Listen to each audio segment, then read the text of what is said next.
Well, good morning, everyone. I want to welcome you to our 10th annual SALT Summit. And we're very excited to actually have our largest crowd ever that has signed up and registered. We appreciate that. It means a lot to us in our program, and we're very happy to have you here to celebrate this special event with us. It's hard to believe that it was 10 years ago that we were meeting with our elected officials and our highway superintendents just down the road at the Log Jam restaurant. And that's where we started discussing this program, this initiative, and when we decided to hold our first SALT Summit. And together we made a commitment to do better for our communities and for our lake. And it truly has been a decade of progress, and I think you will see that throughout today's presentations. We have another strong agenda with discussions on collaborations with nationally known experts, as well as demonstrations of the Lake George Association Science to Solutions approach and model. There will be a demo session as well as a training session in the afternoon, as well as words from the chairman of the New York State Senate's Environmental Conservation Committee. We are excited to be able to continue to bring this event to you with the support of our partners and our sponsors. We'd like to thank De-icing Depot, Metal Plus, Granite State, the Fort William Henderson, and Innovative at our innovative sponsors level.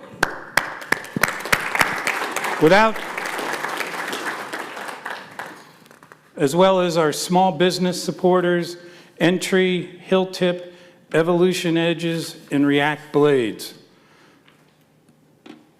And finally, our not-for-profit sponsors, the Adirondack Council, Mirror Lake Watershed, and the Lake Champlain Sea Grant. Without their support, we would not be able to put this event on and host it for free. So let's give them all another round of applause. I'd also like to thank the Lake George Association Board of Directors for their continued support for this event. It's through their belief in our work that we can host this event and help spread the word that we're doing and do better for our environment.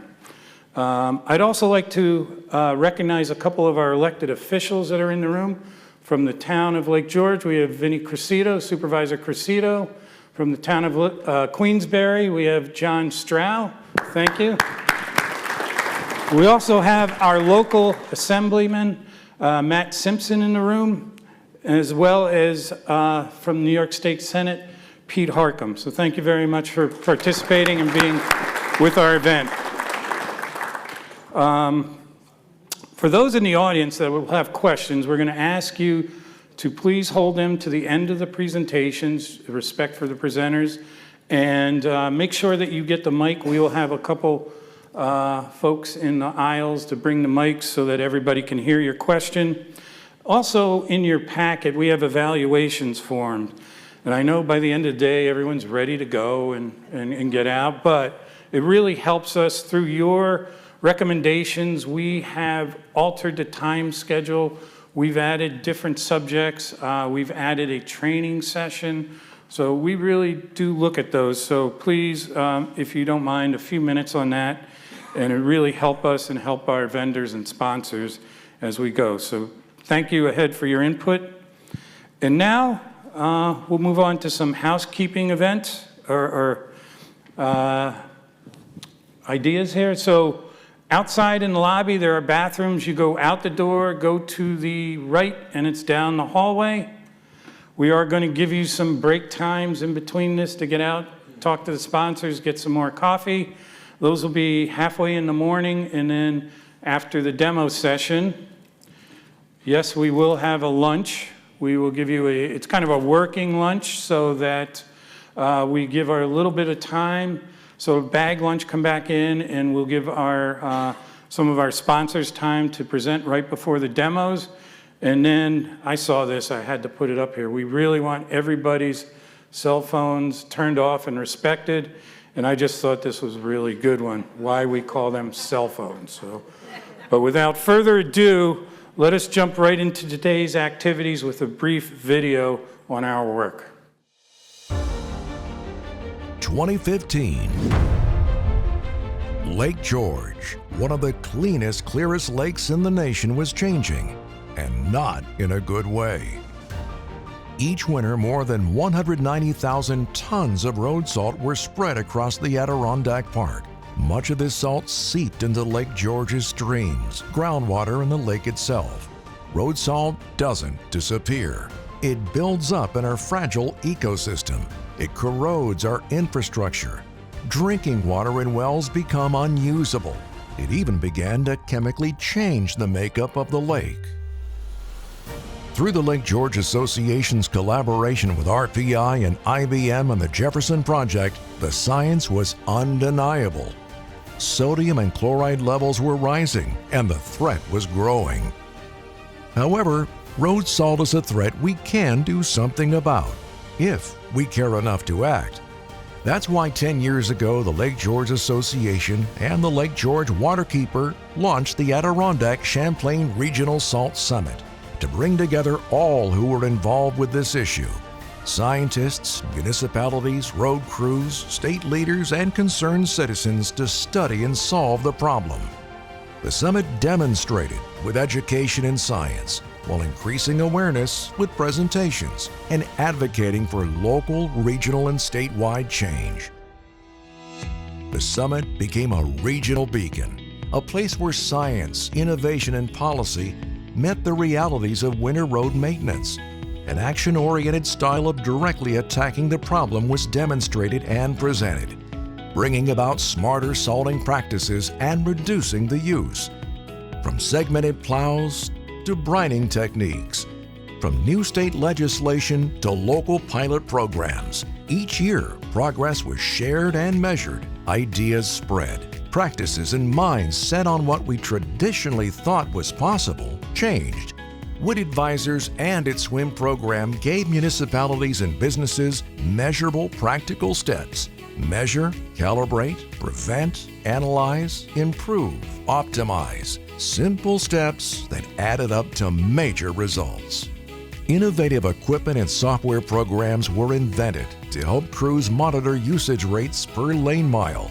Remote camera systems to check brine effectiveness and road conditions. Software to compile all of the data getting collected, ensuring that everyone could see in cold, hard facts that this new way of doing things was actually working. And the results are clear. Chloride levels in Lake George are flatlining and showing early signs of decline. Proof that science to solutions and coordinated community efforts work. This year's Salt Summit is more than a meeting. It's a milestone. 10 years of commitment, 10 years of innovation, 10 years of people willing to do the hard work to protect clean water. Today, we celebrate and we recommit to the next decade of progress, to the next generation of solutions, and to the future of Lake George and communities everywhere. Reducing road salt isn't just about saving a lake. It's about protecting what matters most: our health, our economy, our environment, our community, and our children's future.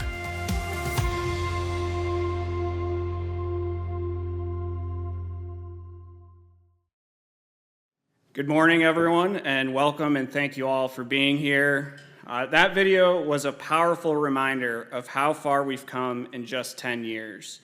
What started as an ambitious idea has grown into a statewide and even national movement, bringing together municipalities, counties, state agencies, businesses, and community members all working towards the same goal: protecting our waters while keeping our roads safe.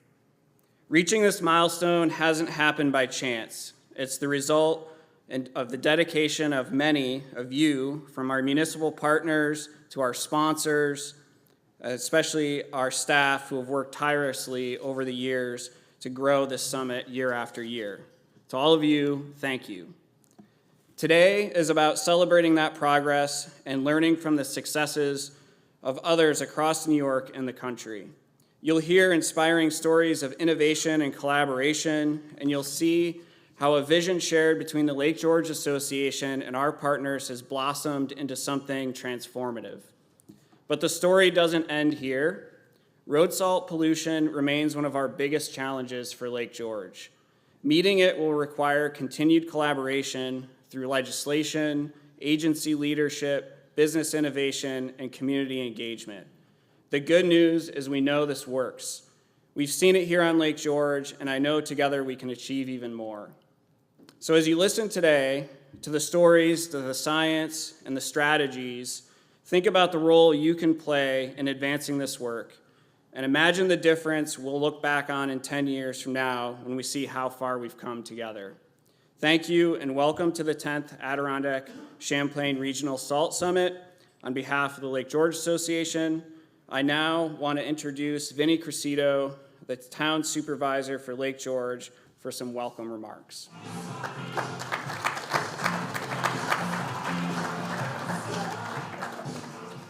Good morning, and welcome to Lake George. Welcome to the 10th Annual Salt Summit. I'd like to start out by thanking the Fort William Henry and their entire team for hosting us. I also like to thank them for their steadfast support of this initiative over the last 10 years. As we all know, one of the greatest threats to Lake George is the overuse of salt and the runoff from it. But what's made this initiative so special is the way we've all come together to face this challenge head on. Over the last decade, we've built an incredibly strong and effective program that has made a real difference. We couldn't have done it without our partners. The collaboration and guidance of our waterkeeper, Chris Novinsky, and the LGA, the expertise of Phil Sexton and Witt Industries, and the leadership of our own highway superintendent, Rob Landfair, and his hardworking crew. Those are the guys that are out there on cold nights, monitoring conditions and applying brine and salt effectively. It's truly been a team effort, and it's their commitment is why the town of Lake George maintains its SWIM certification. We've come a long way from 2015. Back then, we were mixing brine and 55-gallon drums any way we can, trying to make enough to cover our 66 lane miles. We did that until 2018, when the LGA generously donated a Snowmax brine maker capable of making 300 gallons of brine an hour. That helped us expand coverage, and at that time, we started supplying the village with their brine. We also, in the next few years, invested further. We bought 4 live edge plows, 1,000-gallon tank for our brine truck, and 2 wet salt applicators. We did that until 2018, when the LGA stepped forward again with a generous grant that allowed us to buy equipment capable of making 3,000 gallons an hour. At that time, we expanded our storage capacity to 18,000 gallons, and building on that foundation, we started a co-op program in 2024.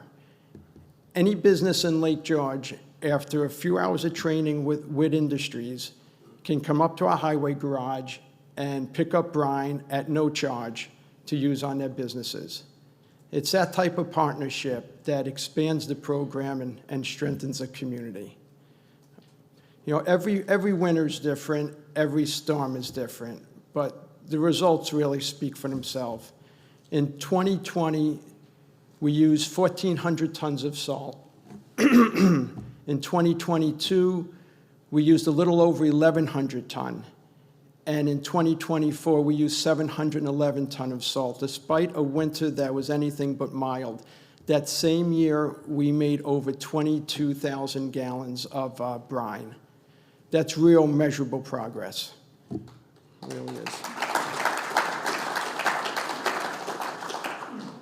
You know, Lake George is a treasure. It's central to who we are and how we thrive. And the town of Lake George is proud of our role in this effort. And we're proving that together, with commitment, innovation, and collaboration, we can protect this lake or help protect it for generations to come. So enjoy the day and thank you. Now for our first presenter, we'd like to welcome Alice Madison to the podium. She comes to us from Wisconsin, where she is a program manager for the Wisconsin Saltwise program. She is a native Wisconsinner and apparently hails from the jump rope capital of the world. I love doing this so I can do all these interesting research and get these facts, but Allison has an environmental science background, passion for education, and experience with engaging stakeholders and the public. Another interesting fact is that she is an educational songwriter, but we're not going to make her sing for us. But Allison, please come up.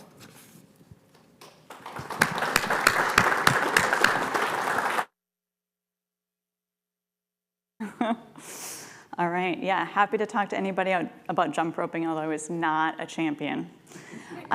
So thank you so much for your time today, and I'm just, so thrilled to be here with all of you. Had some excellent conversations last night with some public works staff from Peru and Edinburgh, and this room is just so full of so many passionate folks, so I hope you really take time to engage. So I'll get started. I grew up, northern Wisconsin. You can see me there as a kid. My family rented a little bit of land. We had a trailer we'd go up to like almost every weekend. And I wanted to be out there in the water, on the water, catching frogs, canoeing, swimming, fishing. And it's that connection to water that makes me really passionate about this work. And I think that's true looking at the landscape here for a lot of you as well.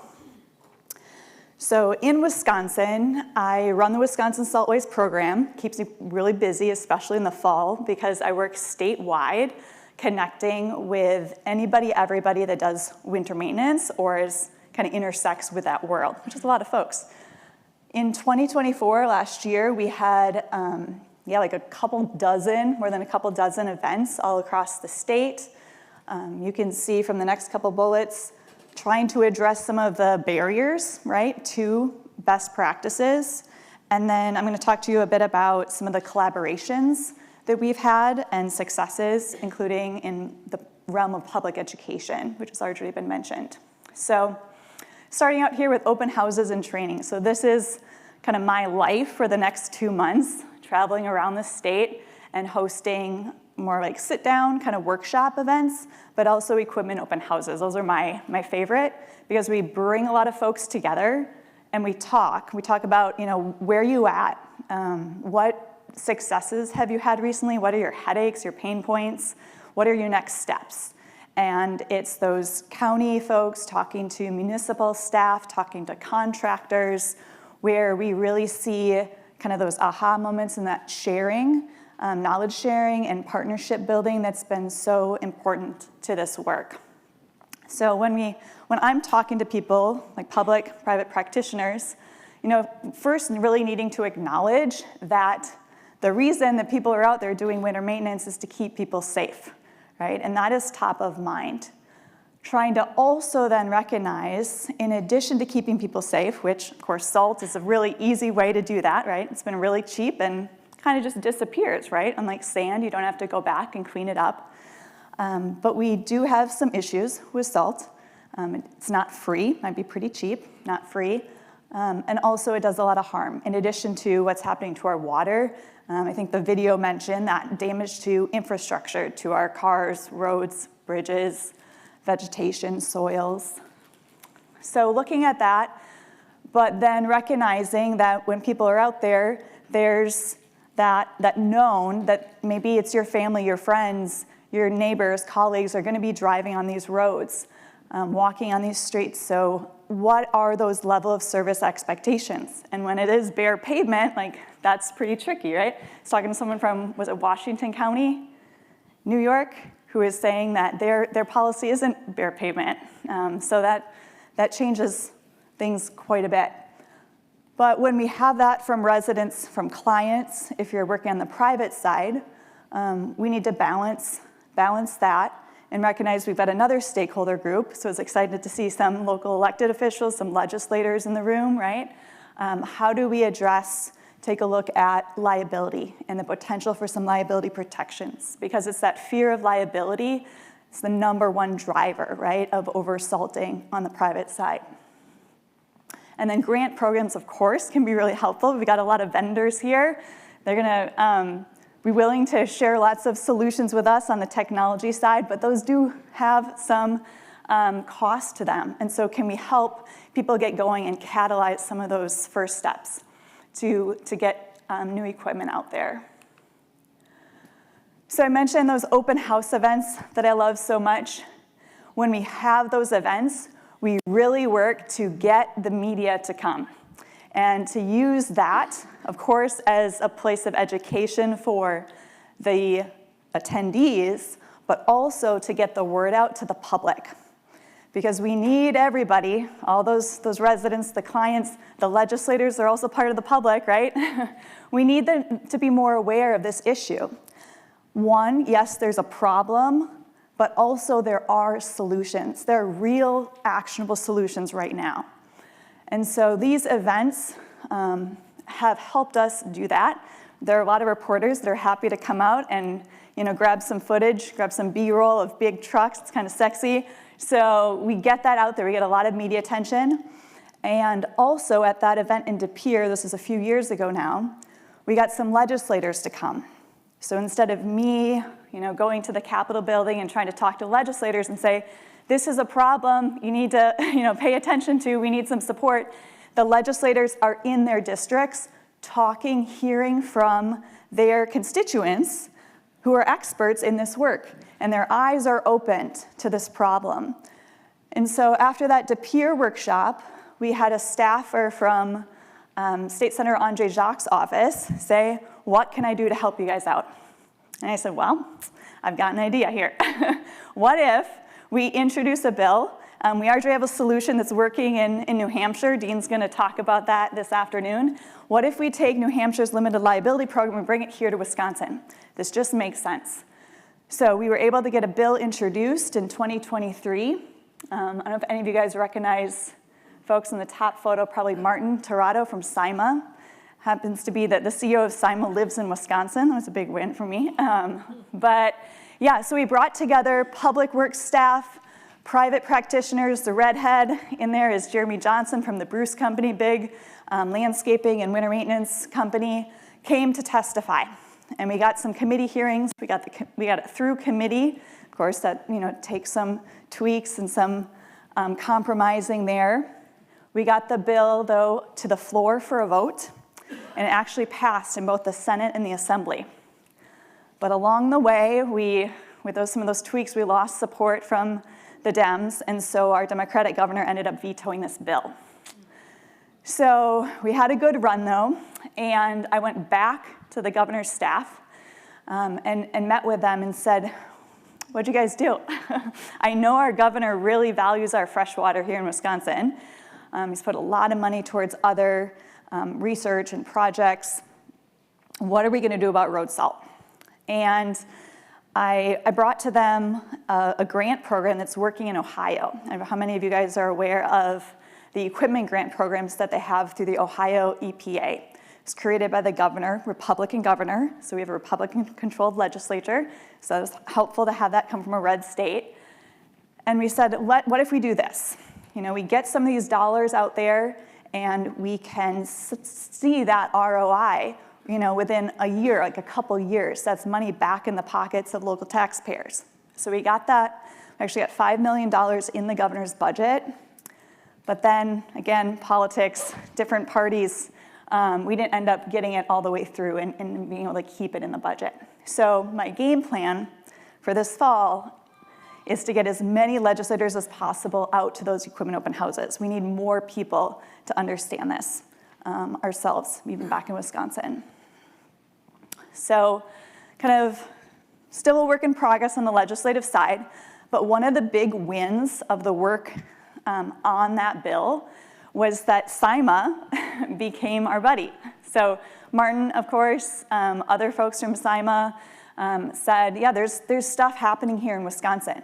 Like, we know we've got this SALT symposium in New Hampshire. Many of you have maybe attended that, either virtually or in person. But we could create a similar event in Wisconsin. And we decided to kind of expand that, just call it the Midwest Snow and Ice Conference. We hosted that for the first time, so I say we, it was really SIMA, but I got to collaborate with them quite a bit on the planning. in September, and then the second one happened actually just last week. So this is an event that brings in a lot of private contractors, but also some public work staff from across the state, Minnesota, Illinois, we got our Midwest states, but even there was someone from New York there last week. And I think there were 2 contractors from Vancouver, British Columbia. So say Midwest-ish.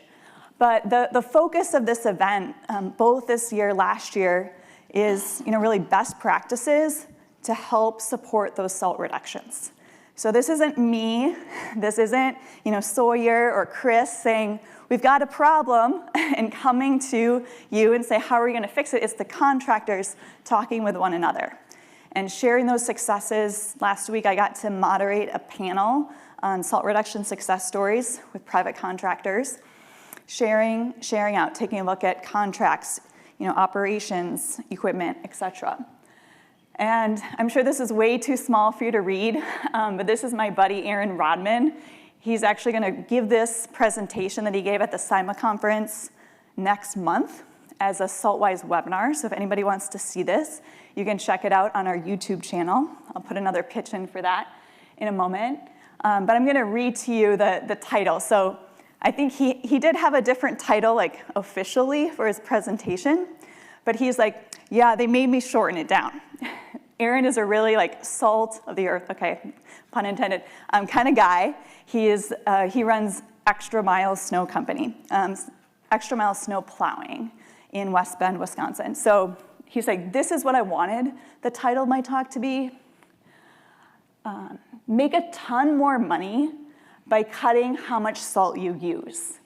You don't have to buy a brine maker or a brine truck.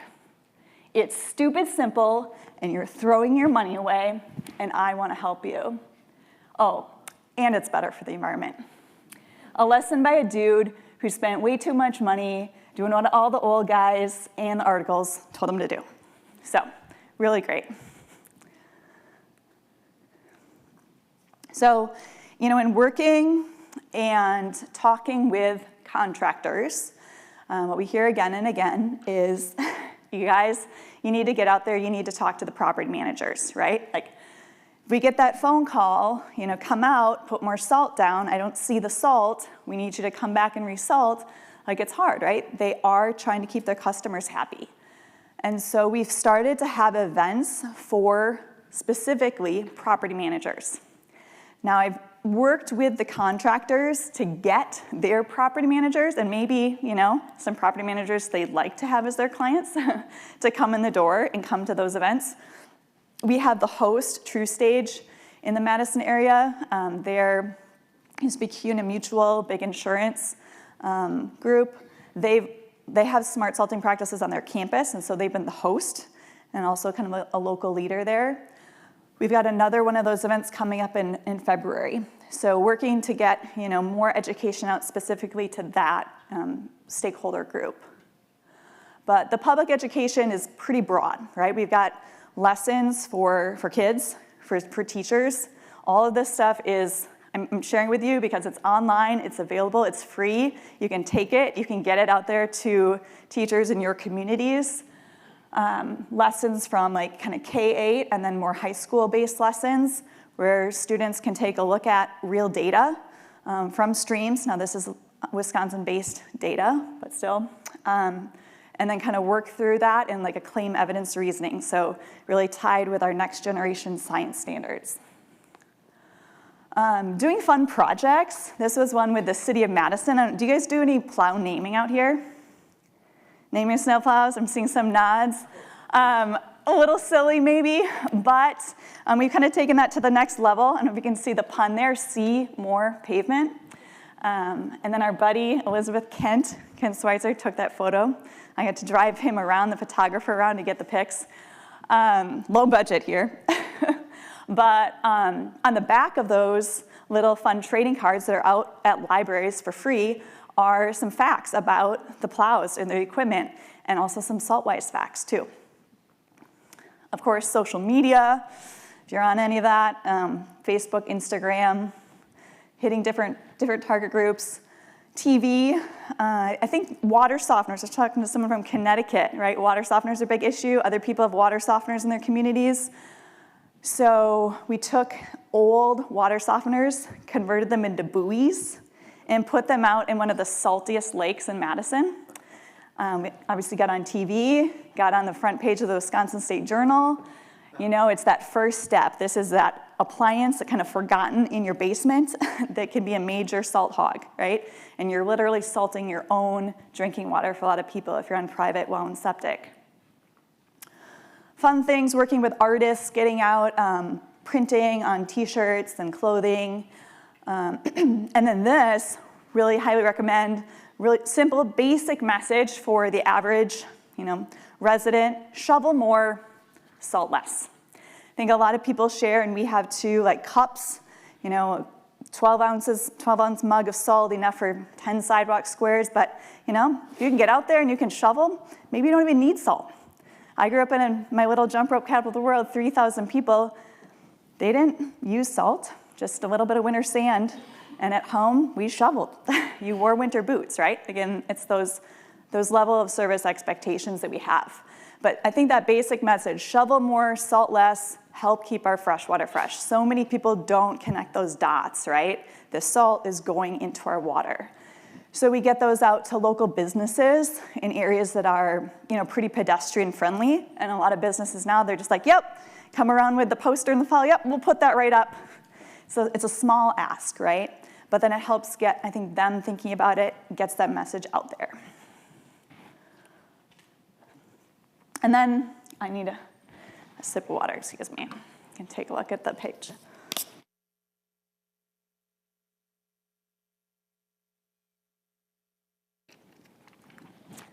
The biggest public education push that we have is around Winter Salt Week. So this is the last week of January every year.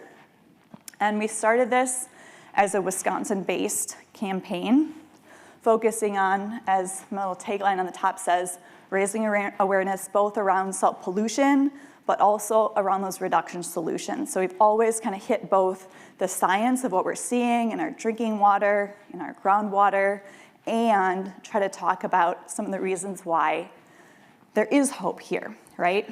If you tell people, this is another way that we're just kind of destroying the planet, it feels way too big, right? Like, what do you want me to do about this? But if instead we can show folks what many of you in this room have done, right, and those incredible successes with salt reduction, and see that's happening in their state, in their community, it's like, well, yeah, this is something good and positive, and I want to be a part of it too. So that's always been our messaging. These are some of the speakers. Many of you may recognize Phil Sexton, who will be presenting, one of our presenters. We have daily live streams, so they're live streamed on YouTube, really easy to join on. No Zoom meeting links to keep track of. And then getting some really great content, having some Q&A directly through the chat. So we're already planning, like I said, for 2026. And I see one of our former speakers, Sawyer Bailey, here in the front row. So all of those are then, remain archived on our YouTube channel. If you want to get involved promoting this, we have template press releases, both for municipalities, like counties. So, Edinburgh, Peru, you guys should get one of those press releases together, and you make a few little tweaks about what you've done, get that news out there, get that out there to the media, and get some news and some coverage. Template proclamations, different blurbs, articles, posts, just trying to make it easy as possible for folks to take that content and get it out there in your communities. So these are some examples from folks across the country that have done that this last year. So we have a proclamation actually from the whole state of Minnesota. And this is kind of a softball thing, like kind of fluffy, right? But I think at the same time, if we can get our legislators to put out a proclamation and say, it's Winter Salt Week. We've got a problem with salt in our water. There are things that we should be doing and thinking about. Like, that's the first step, right, for them to acknowledge that. And then we tee them up to maybe pass some real legislation. We got folks from Ohio making social media videos that are way more viral than anything I can put together. We got people up in Maine talking about it on social media, folks in Pennsylvania doing testing of local waterways. And then in Wisconsin, we even have some reporters that now start coming to us in advance of Winter Salt Week and saying, hey, Winter Salt Week is coming up. Like, what do you have for us this year? What's something new that we can talk about on TV? And Spectrum TV is statewide, so pretty cool. Again, focusing on the pollution, focusing on those solutions. So as we move out of the winter season, which, I don't know for you guys here in Wisconsin, sometimes that's mid-April, that final snowstorm. A lot of people are just done, right? We're ready to move on.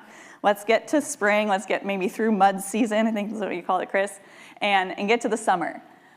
But I think it's really important as public works staff, contractors, professionals to come together and to say, okay, how did we do this winter?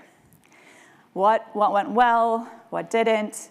How do we support one another more this coming year? So this is a photo from one of those events I put together, Saltwise Debrief in the Madison area. We also hosted one in the Milwaukee area, where we bring together people from the public works, that sector, public sector, and the private contractors, and sometimes the school districts, the universities, different equipment, right? Different, very different kind of units of area that we're looking at covering, but a lot of the same basic concepts there at play and same information.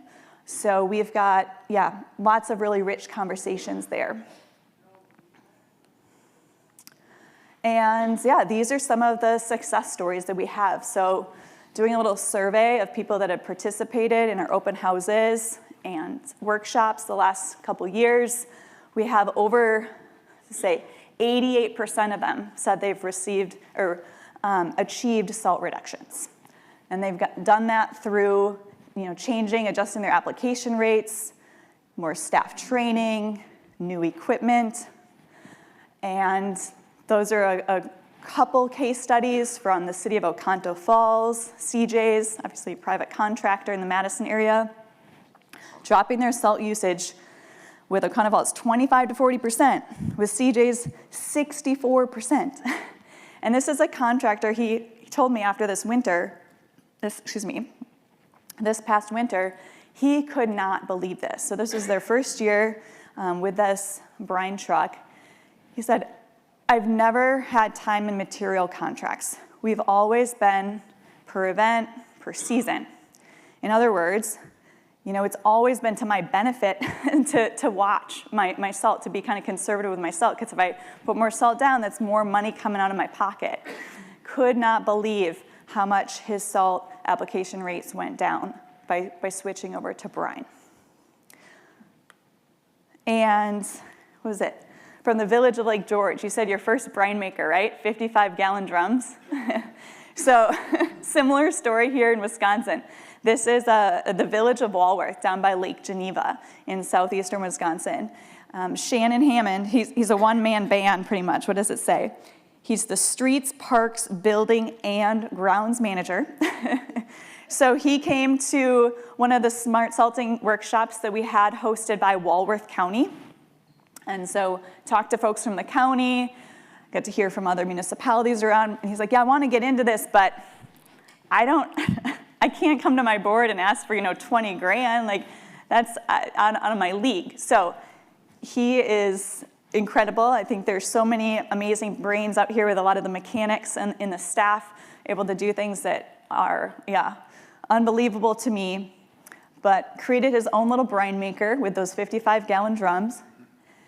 He took a truck he had, made a little PVC pipe reinforced with a stop sign post as his applicator bar. And again, some PVC pipe that he mounted up to a little sidewalk unit he already had. And he said, all in $1,200. Now he's saving $1,000 or more every single event. So he's going to be bringing this equipment to our events in Walworth County this fall. and excited to show that off. So these case studies have been really great when I go to try to talk to legislators, that kind of one-pager. Happy to share this template with people. We got a lot of these stories up on our Winter Salt Week website. But another way that we try to get out there and to share those stories are through those webinars. So I mentioned this earlier. They're all archived on our YouTube channel. Stories looking at policies in different states, looking at some of the science, and then stories with those practitioners. What are we doing? There's a lot of learning happening right now. I feel like it's a period of just a lot of opportunity. It's really exciting. But how do you take what you're learning at your agency and find time to get that out there, right? Not everybody has the ability to come to events like this.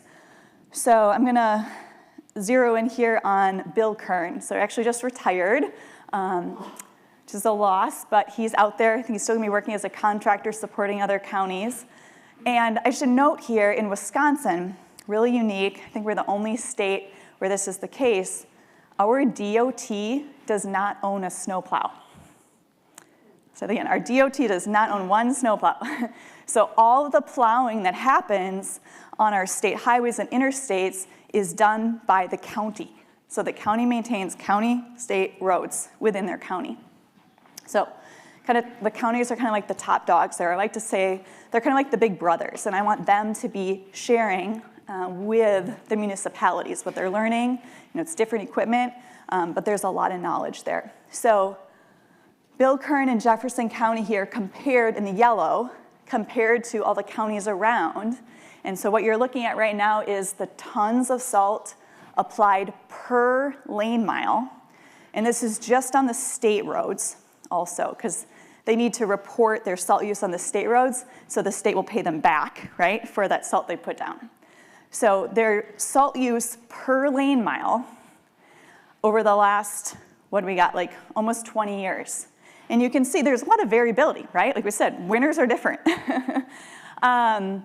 And there's, in general, a great trend happening, right? A lot of that driven by brine use for anti-icing, pre-wetting, and as Bill talks about, for direct liquids. So Jefferson County has really been the leader in direct liquid application. And you can see how that has paid off for them. And I also should say, going back to those level of service expectations, right? It's not the same on every road in the county. So this is just a real quick clip from that webinar. I'm not sure actually if I just press play here. We're going to try this. We didn't test this. You guys can do the guinea pigs. This, if you can hear from Bill. What we did is we split off a small county section. You'll see there are 22 lane miles near our county shop, right next to where we pull into our shop and have our brine tanks all set up. And we ran this road for the whole winter using this truck. And I'm going to give you just some results of that, what happened that winter. And we learned a lot of lessons that winter. But again, it's a triaxle plow truck we used to plow and win. So we would go and plow. This was the primary route. Nobody else was plowing this route, just this truck. We had 1,800 gallons of brine that had no salt. There's no rock salt actually on the truck at all. But it was 22 lane miles. And we used this section to test out our spray nozzles, our application rates, our reapplication rates, using different methods, using our spray bar, and a shorter spray bar or a center line spray bar. So we did a lot of things on this section as we went through the winter, but we made it through the whole winter without using rock salt. We did it for the entire winter, ended up having 31 recorded storms for that winter in 2017, 2018. And what we learned from that winter was what you see below.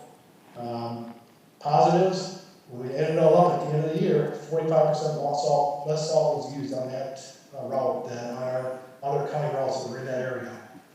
Now to tell you straight up, probably 90%, probably between 90 and 95% of the storms, we used less salt. There was a few storms that we actually used more salt actually, because we have to reapply so often as a liquid as opposed to having salt out there. So there was a few storms we did, the vast majority of storms, we actually used less salt during the storm event. We had a quicker reaction, quicker melt. You can understand that. Again, put it on brine form, we get that melt reaction right away. So we were able to get to that bare up pavement quicker than our other section where we're using salt on many occasions. And it worked best during a lot of the smaller events, especially dry events. You've got dryer snow, you want a lot of liquid. So that was the best side of it. The negative side of it, or the worst side of it, was if you had a high moisture event storm.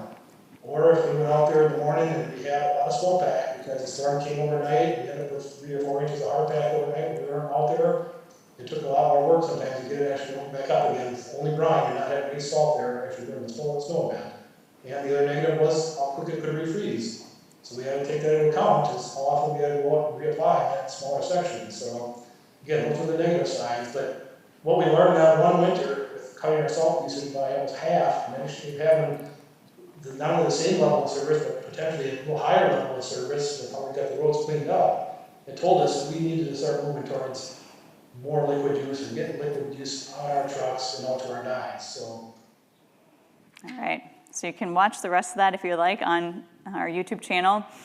Just one quick photo from another webinar. This is with Chris Johnson and Stevens Point, who the React folk, I was talking to whoever's the vendor from React Blades. They're piloting those right now, but they've been a leader in central Wisconsin. You can see this little quick cheat sheet for operators. Just take a look at what's your pavement temperature. They've got that data right there in the cab and adjust the application rates accordingly. Huge savings through calibration alone, but then adjusting those rates. And then the last thing I'll mention is collaborating with APWA. So American Public Works Association does a ton at the national level, but also those state chapters. I don't know if you guys have multiple chapters here in New York. In Wisconsin, we just have one. So getting involved with them in a lot of different ways, but one of the big things was taking that national award. So there's an excellence in snow and ice control award at the national level, but a lot of smaller municipalities aren't really competitive for that. And we said, we need to change that. So in Wisconsin, we created that award, and we have 3 different categories based on population size. So we really do get to celebrate the wins and the successes that we're seeing, whether it be Shannon at the Village of Hammond, all the way up to counties like Jefferson County. So going forward, I would say take that time to celebrate. It's easy in this work, public works, there's always something else, right? We're on to the next thing. So taking a moment to celebrate, internally with your staff, and then as much as you may not like getting out in front of cameras, like getting the word out about what you're doing to the public. Happy to have folks join webinars, maybe give a webinar. Love to have some people from New York on. And then continue to strengthen those partnerships. So incredible partnerships, obvious right here in Lake George. Hopefully this is a catalyst to build more of those across the state. And maybe join this regional campaign we have, Winter Salt Week. So with that, I don't know if we have time for questions. Yep. Thank you. We do have time. A question over there, Dave. Yeah, hi, David Miller, Adirondack Council. Just a point of information for you as you go forward. New York State DEC has a road salt storage and best management practice equipment grant program, which is part of the Clean Water Fund. Yes. In New York State, and for those that don't know that, please look into it. Part of the WQIP program, 2 years ago, us and others were able to successfully amend the road salt storage grant program, which is a matching grant program, to also include, I think I was loud enough, to also include best management practices. So those of you here today, as you go forward and think about your future needs, you'll not only pay back your equipment in lower road salt bills that you'll have, you can match it with grants from New York State moving forward. The next round will be out next spring, and please apply. It's to your benefit. Thanks, Dave. Any other questions? I had one, Allison. So you were talking about the property managers and residents. It seems like you talked to the property managers, but is there some pushback from residents? So, what's that exchange between the two? Because sometimes the residents, they want to hear that cracking or popping. Yeah, so I think we've actually done a better job right now reaching I'm gonna say the general public, right? Because I have more renters who reach out to their property managers and sometimes CC me in, and then they say, hey, there's all this salt. I don't want to see it. Like my dog is, it's painful to watch my dog try to walk out across the salt.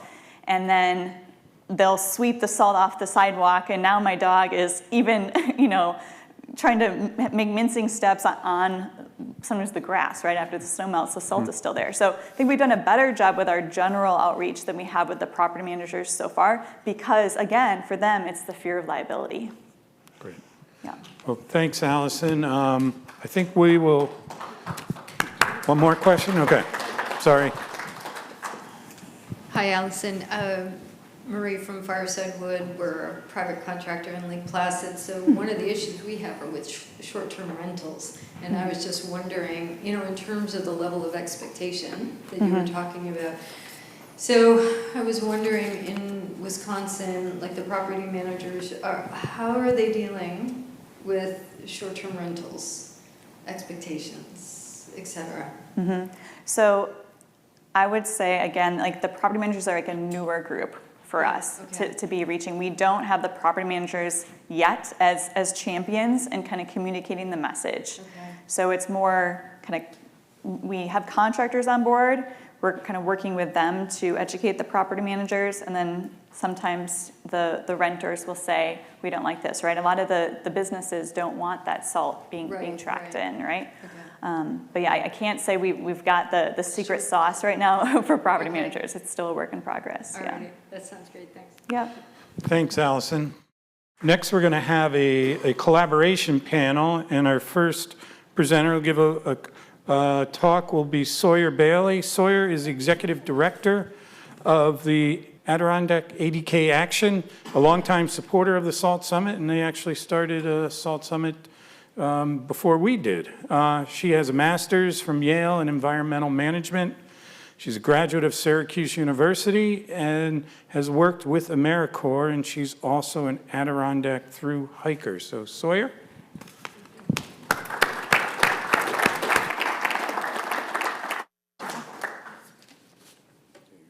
Thank you so much, Chris. Hi, everybody. Thank you so much for coming out today. As Chris mentioned, my name is Sawyer Bailey. I've been the executive director of a nonprofit based in the Adirondacks called ADK Action for almost 4 years. And what we do is really in our name. We take action trying to solve problems that affect real people and real landscapes every day.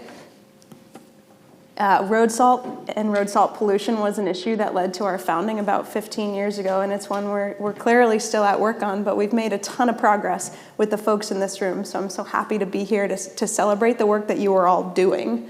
This is a workshop from our Clean Water Safe Roads Network. It's a similar kind of a program that Allison described with Wisconsin Saltwise, so I'm thrilled that Allison went first because what she described is the best in the business, and that is what we're striving towards here. So way back 15 years ago, ADK Action worked with other experts to try to sound the alarm on road salt pollution, to gather a body of evidence and people who really cared about this issue who could spotlight it. Together we built interagency coalitions, tried to bring attention to this in Albany, and we've made a lot of progress, like I said, and it's because we've taken a multifaceted approach to this. We have tried to show that road salt is a problem that we can solve. There's a lot of problems out there that we can't solve or are really challenging to solve, but this is one that we can fix, and that's really empowering. What we have tried to do in the Adirondacks is take the model that's worked so well in Lake George and apply that park-wide. We have worked with those who are most interested and able to take action on road salt, particularly at the county and the municipal level. We've worked with champions by engaging Phil and Rob with WIT Advisors to gather a cohort of municipal, DPW and highway folks, some county folks, some private contractors like Marie and Fireside Wood to help give them the knowledge, the tools, and the equipment to make a difference on road salt pollution and to try to cut their use of salt and sand by 50%, and yes, save them a lot of time and a ton of money, as Allison said. We have been at this for 4 winters now, and we've seen participation grow markedly every year. We're now working with 30 different crews, and I think we can get up to 50 this year based on the expertise that Phil and Rob bring to this. At the same time, we want to make sure that they have access to the equipment and technology that can really speed up their progress. So we've been able to leverage a grant from the Lake Champlain Basin Program to help get our participants some access to cameras, to spreaders, to cooperative brine makers, so we can try to spread this as quickly as possible. And we want to make sure that when the trucks go by, they get a wave from a neighbor and not a middle finger. So what we're trying to do is build support in the towns that are doing great work with salt reduction. And we did that through a public outreach campaign called Don't Be Salty. Don't be salty, but you can brine about it. I think that's what A.J. Smith at DEC says. And we've tried to make this lighthearted. We've got a Brine Baby Brine sticker. We've got to be part of the solution. And we realize that, we're trying to build support for this in the Adirondacks, but it is a statewide issue. So we're thrilled that this winter, the New York State DEC and DOT are taking Don't Be Salty 80K and making it Don't Be Salty New York State. So this will go out everywhere, and you can get some of those materials out in the other room. We're also taking the incredible strides that our towns are making and bringing them to legislators in Albany with our Adirondack-wide coalition, many of whom are advocates here in the room today, to try to spotlight the fact that we can take practical action towards this based on the interest and motivation of our legislators. How many of us would wear a seatbelt if it was legal not to? If the car didn't beep at you all the time? If you had to install the seatbelt yourself? We don't think about it anymore. We've changed those expectations based on changing the law. And we can do the same thing with road salt, and we can make sure that it's easier to change practices. It's easier to build support from the public. We think there's a lot of things that can be done that are no-cost solutions and can make sure that our overtime is protected with our departments, that our safe roads are protected with departments. I'm excited to talk more about what other states are doing because there's a lot of opportunity here. I will pause here and just say that if you would like to be involved in the Clean Water Safe Roads Network, I hope you come talk to us. All right.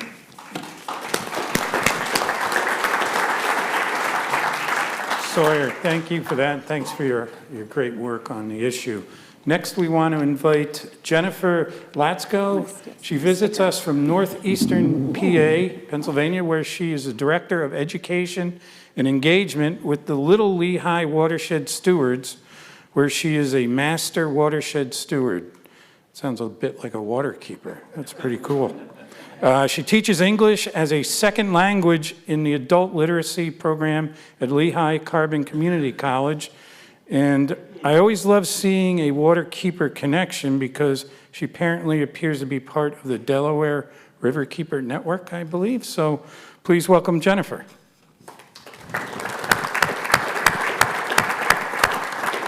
And after that, we will have a panel. So if you've got some questions, think about those for our panelists. So there you go. Okay, well, good morning, everybody, and thank you, Chris, for inviting me to be here today. So as Chris mentioned, I'm a Master Watershed Steward. Just to enlighten you a little bit on what that means is, it's a program that was put together by Penn State University 10 years ago. And it's a special training program that you can take all about watersheds and, conservation. And we have the support of Penn State University when we go out and we speak to different people about different things. So that's the program I'm a part of. So I'm from near Allentown, Pennsylvania, if you're familiar with that, is the Lehigh Valley. And I'm actually a member of the Little Lehigh Watershed Stewards. We protect the Little Lehigh watershed, which runs to the west of Allentown and is composed of the Little Lehigh and the Jordan Creeks. And our group are all volunteers, mostly Master Watershed Stewards, but we actually welcome anybody who's interested in helping us with that. We do stream cleanups, we do a lot of tree planting, we do restoration projects, and a lot of public education as well. So 2 years ago, we had two conferences that took place, and at both of those conferences, people spoke a lot about the issue of road salt pollution. And we became concerned about this. So in our area, we decided to actually examine what's going on in our watershed. And near to Philadelphia, there is an organization called Stroud Water Research, who helped us put together a study that we did in the summer of 2023. And what we did was we studied chloride levels in the Little Lehigh and also conductivity. We did this, the first year we did 45 sites, and we did this in the summertime to show what the levels are when the streams are at base flow. That's at times when the streams are at their lowest, when there hasn't rained for a few days. And they're just being, in Pennsylvania, our streams are gaining streams, so they're fed by the groundwater. So if you study those levels at those times, it shows actually how much chloride has gone down into the groundwater. And we did that with our volunteers in a 3-hour period, okay? We studied 45 sites, and the next year we did it again, but we added the Jordan Creek, so that year we did 90 sites. And we did sites up in the mountains around the area, then in agricultural areas, and then coming into Allentown, we have some sites with warehouses, industrial areas, and then we have the urban area of Allentown. This map is a little bit small, but basically what we found was the outlying areas, as we expected, had pretty low levels, and then as you came in closer to Allentown, the levels got higher and higher. And we also found some high spots near to the warehouse district, which is also what we expected.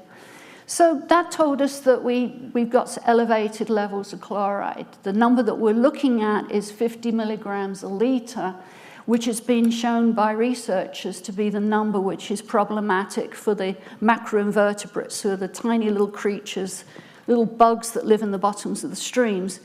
Those creatures are like the canaries in the coal mine. If the levels are high, then they die, and that indicates poor water quality. So anything above 50 milligrams is problematic because they're at the base of the food chain, and everything depends on them.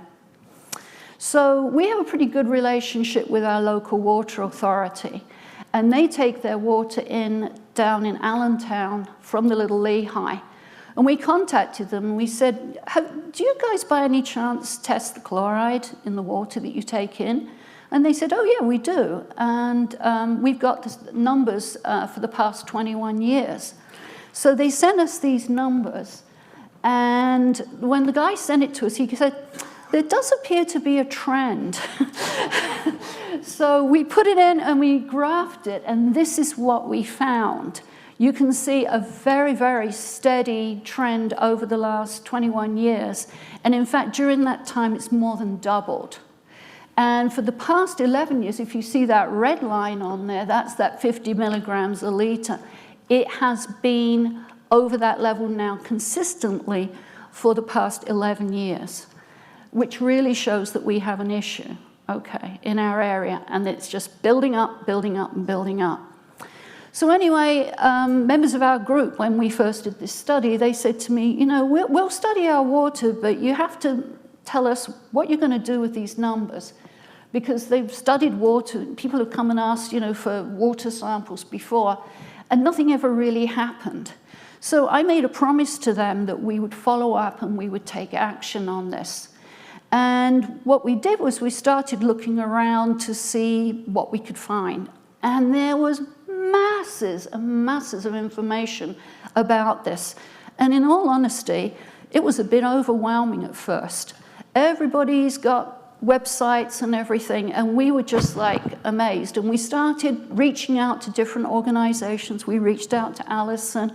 We reached out to Chris here at Lake George. We reached out to different organizations and found a lot of information, and as I say, very overwhelming. And the other thing that we found out was that in Pennsylvania, there are people who have been studying this, but everybody's been doing it kind of in isolation, and there was nothing very cooperative going on statewide. So what we decided to do was to actually start up something statewide so we could all work together, okay?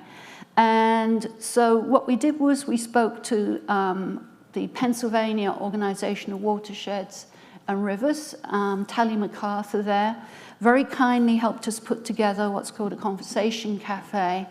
And that was at the beginning of this year. This is a very new project that we're talking about. This is back in January. And with the aim of starting up a working group in Pennsylvania. And we've since succeeded in doing that. Let me see my next slide here. We're actually calling our group Pennsylvania Road Salt Action. We put that word in action because we are really doing something about this, taking action. And we now have in our group over 60 members and it's formed of professional people. We have in our group, let me think, we have Delaware River Basin Commission, Susquehanna River Basin Commission, we have Power, we have, I'm trying to think who else we have. Oh, I've got the list here. Isaac Walton League, we've got Philadelphia Water Authority, Pittsburgh Water Authority, Lehigh Water Authority, etc. A lot of professionals, and we also have a lot of volunteers from Master Watershed Steward Program, and we've also brought in Trout Unlimited to help us with this too, because this is a big issue for trout fishermen as well. And we meet monthly via Zoom. These are the goals that we have. So the group was started by Mary Rooney and I. Oh wait, no, it's not gone on. Is that it? Oh, there we go. First of all, we're developing a network of what we call advocacy partners. These are groups and individuals who want to advocate locally on road salt reduction. Groups like local watershed associations or any other kind of concerned citizens. And we are also looking for these people to participate in calls to action about legislation.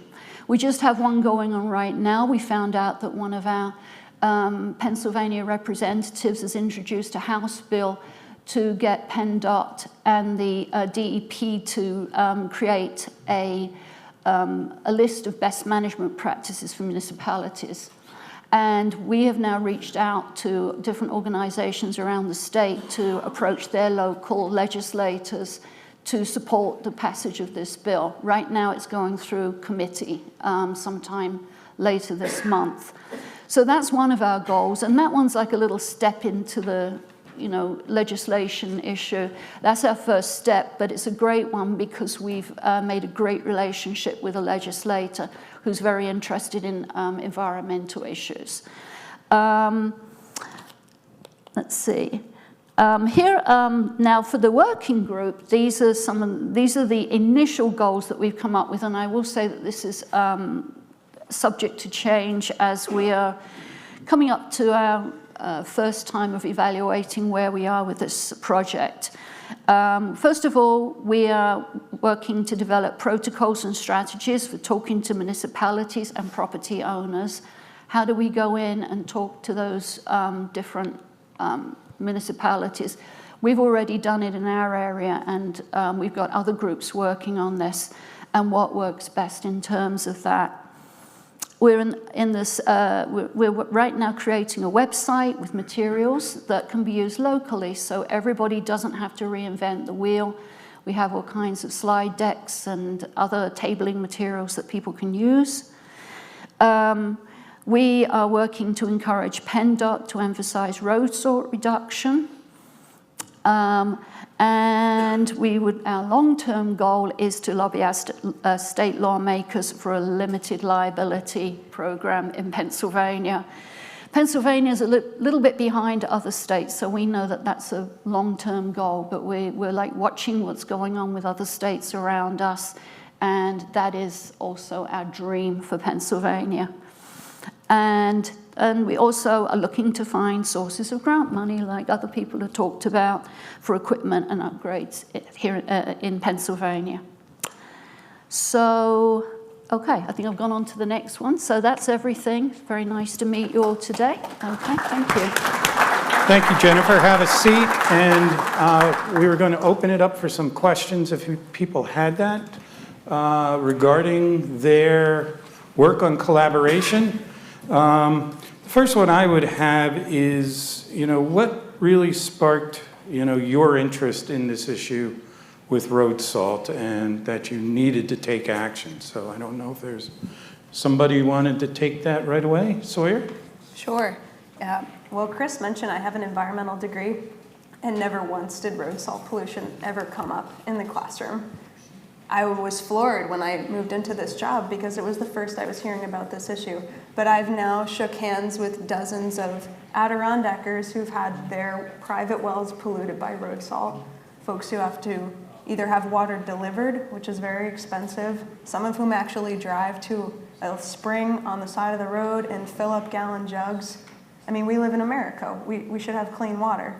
And that's not to mention all of the folks who have been making progress on this for a very long time. But, I mean, it's really a lived problem here in the Adirondacks, and you can't unsee that once you see it once.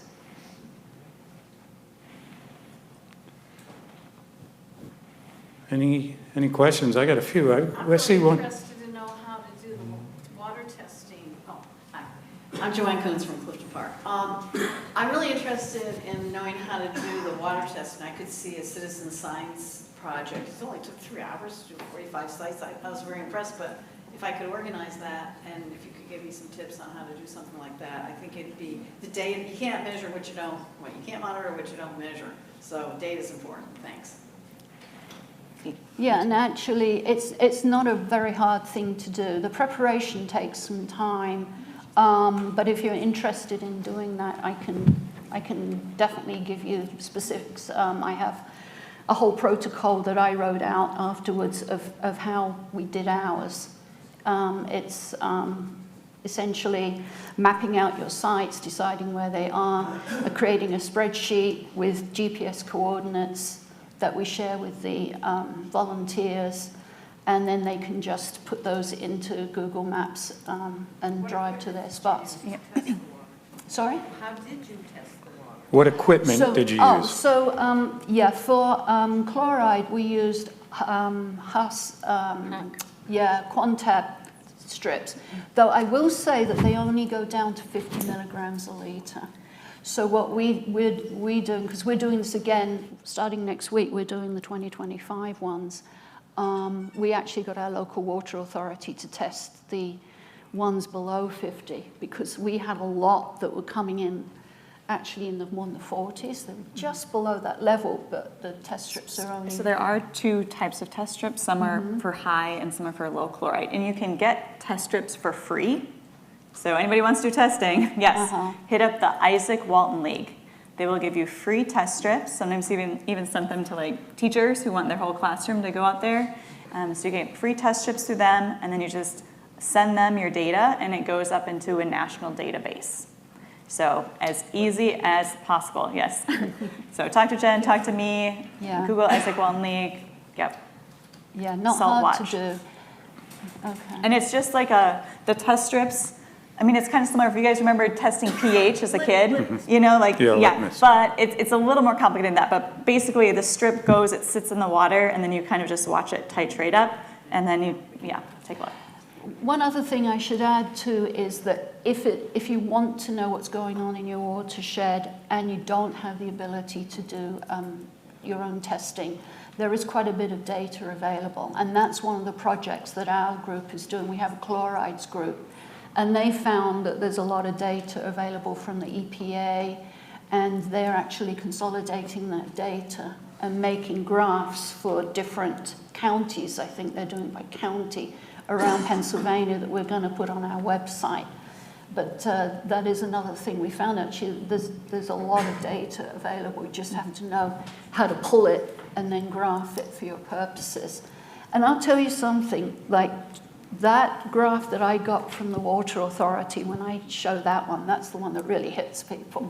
You know, that really... I would say, and then probably some other questions, but one of the things when people are going out, like from agencies, EPA or in Madison, like public health, like they go out and they monitor on a certain schedule.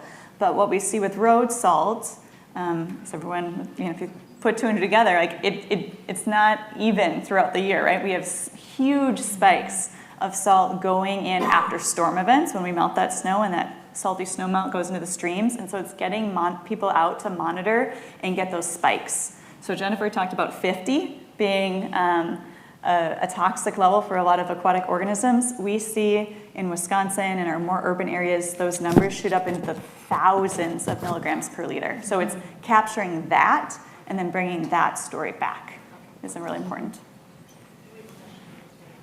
Yep. Okay. Oh, Lake George Mirror. New York State, as far as anyone can tell, began to rely heavily upon salt in 1980, early 80s, about that time. What was the policies in Wisconsin and Pennsylvania? So in Wisconsin, we started putting road salt down in the late 50s, early 60s, and it was kind of like individual municipalities and areas of the state, and then we've just been on this trajectory since then. But there are, like I said, my hometown, 3,000 people, it's in northern Wisconsin, they don't salt to bear payment. So there are, it definitely varies across different regions of the state, and then we're seeing that in our water. Yeah, my understanding, and I don't know if anybody here knows about that, there was some kind of research done in the 80s saying that putting salt down made things safer. You heard The that Federal one? Highway Administration put out a lot of information trying to shift people away from using abrasives, using sand. So there are probably a lot of practitioners in the room, maybe, I think, I see some gray hairs out there that could talk about that. easy.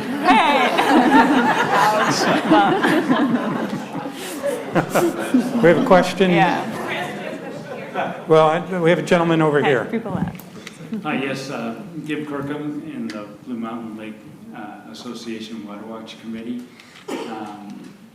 Allison, I was really appreciative of your work with students. You know, the next generation of practitioners and people that are concerned about the environment are currently in grade school, and working with them I think is fantastic. So I'm interested, Sawyer and Jennifer, on what kind of efforts you've done there, and then I've got a follow-on question if it'd be okay. Yeah, thank you for being here. I'm a former resident of Blue Mountain Lake. You saw our stickers, a lot of those are geared at children, and we too have done a lot of tabling where we have kids' activities around salt, and if you bring the kids, you bring the parents, so you can talk to them at the same time about this issue. We're just starting to think about how we can collaborate with educators. I think that there's a number of really strong education-based organizations here in the park, and a lot of ways you can spread curriculum out to teachers. So it's something that we'd like to think more about. Perhaps we can talk more after this, but would love to hear what you're seeing in Pennsylvania. Yeah, and our group, as you heard, is really very new right now. My background is education, so that's something that I have a long-term goal, but it's, you know, it's definitely very necessary. Because one of the biggest things that we hear everywhere, you know, when we talk to everybody, is just public expectations. And, you know, that starts with kids learning. As they grow up, they can encourage their parents, etc., to use best management practices. So it's definitely a goal of ours. And I would add, like, in addition to the curriculum that we have for teachers, we've seen a lot of success with different municipalities. So back to the public works staff, in case don't have enough to do, but we've seen communities like Stevens Point, River Falls go out to different elementary schools, and every single elementary, you know, like third grade classroom will come out and get a little tour. And it's not just the snowplow, it's the garbage truck, you know, it's the fire truck. But then as a part of that plow demonstration, kids see it's a 5-gallon bucket of water gets polluted with every teaspoon of salt, right? It's kind of staggering when we think about the tons we're putting down, but I'd like to reverse that. So, you know, every teaspoon of salt we don't put down this winter, we're protecting 5 gallons of water. And then a big part of that too, explaining brine to those kids, right? Because there's a lot of misconceptions around brine. And I would also say that we've got a resource that is a little activity book for kids that can go out to public libraries. And that's something that can be editable. You can put your own logos on it. That's up on the Winter Salt Week website. So free resource there. It's great. I'm going to cut questions off, and I apologize. I think they'll be around just because we want to be respectful of the senator's time and to keep us on track. So just like to thank our panelists here, and they'll be around. So if you have more questions, I'm sure they'd love to speak with you all. So thank you very much. Just to close out this first session, we want to invite Senator Pete Harckham up to the podium for some words. He is from the Hudson Valley and represents the 40th Senate District. He was first elected in 2018 and is now the chair of the Committee of Environmental Conservation. He's been very active with the road salt issue, sponsoring legislation to follow up on the momentum started by the Randy Preston bill, the Adirondack Road Salt Task Force, which is necessary as the goals of the bill have not been yet realized, and we need to keep that momentum going. So let's give Senator Harckham a warm Lake George greeting. Welcome him to the largest park and the largest lake and the largest park. Thank you, Pete.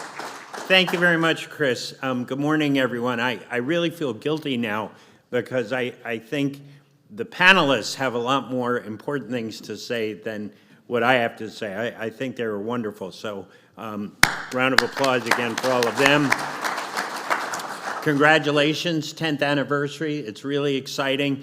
Mostly what I want to do is say thank you and congratulate all of you. You are the vanguard in this effort. You are the model that the rest of the state needs to follow. And I want to applaud all of you for everything that you do. I come at this from a couple of perspectives. As Chris mentioned, I chair the Environmental Conservation Committee, and so I've worked with many of you in this room on a number of issues, but I also represent a district that is heavily laked. Part of those lakes are the New York City East of Hudson watershed, and it is the primary water source to 1 million residents of Westchester and New York City, and it's the backup water supply for 10 million people. So New York City DEP has been doing testing there for 30 years and has an amazing data set, and we see the numbers going up and up and up. And the Amawalk Reservoir is now on track to have unsafe levels in the next 25 years. So they are quite alarmed. As Sawyer mentioned, I also, in my district, have had a number of wells, both private homes and cooperatives that have been contaminated. Coincidentally, most of them are in the location where trucks have, made their turnarounds. Many of them are on state roads. And so we come at this not from the perspective of blame. As Allison mentioned, that this is about safety first. And we applaud all of our road crews who are out in the worst weather when we're all at home. This is about a teachable moment. And it's about saving money, and it's about protecting our fragile drinking water supplies. So that's kind of how we come at this. We do have state legislation that was helped drafted by several of the folks in this room for a New York State Road Salt Council that would really implement a lot of the things that you discovered with your Adirondack Task Force. And so it would bring together all of the major stakeholders, best practices, and it would set goals. And it would set targets that people would be accountable for, both state DOT and then later at the local level. And with anything that we do at the state level, we get criticized for not always providing the resources. So you heard some of the WQIP resources that are available. So this legislation we have gotten passed in the Senate. We have not yet gotten our good friends in the Assembly to move on it yet. But with your advocacy, we heard a lot from the speakers about advocacy.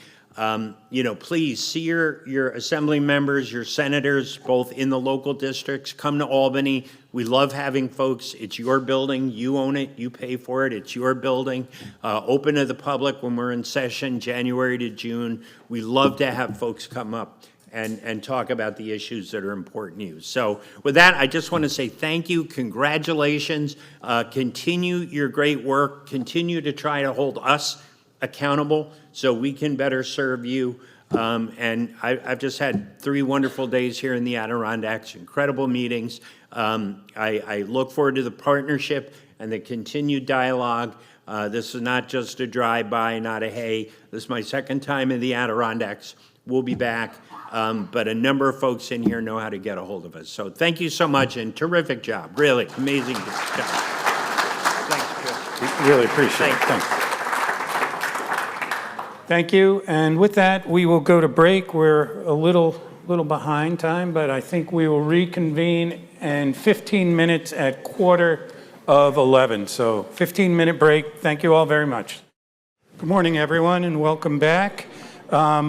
Please ask everyone to respect the presenters here and give the focus on them because they've spent a lot of time on their presentation. So next I am going to have, we're really working into the part of the program where we're going to focus on what we've done here in Lake George and our science to solutions approach.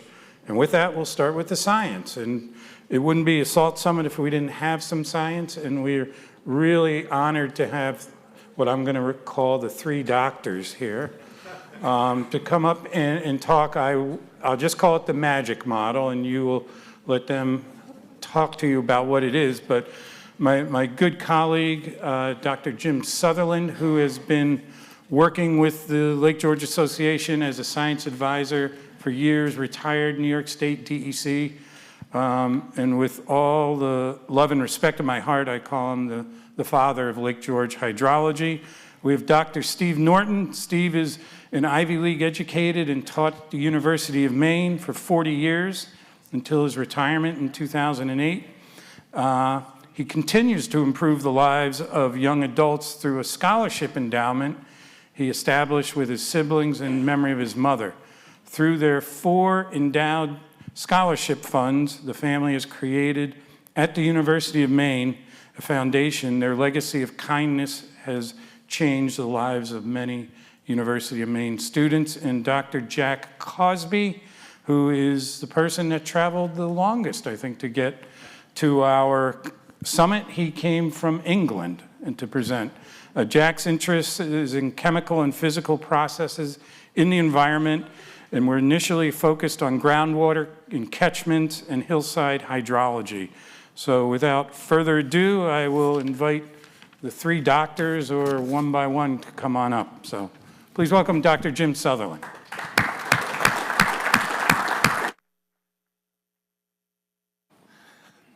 Thank you, Chris.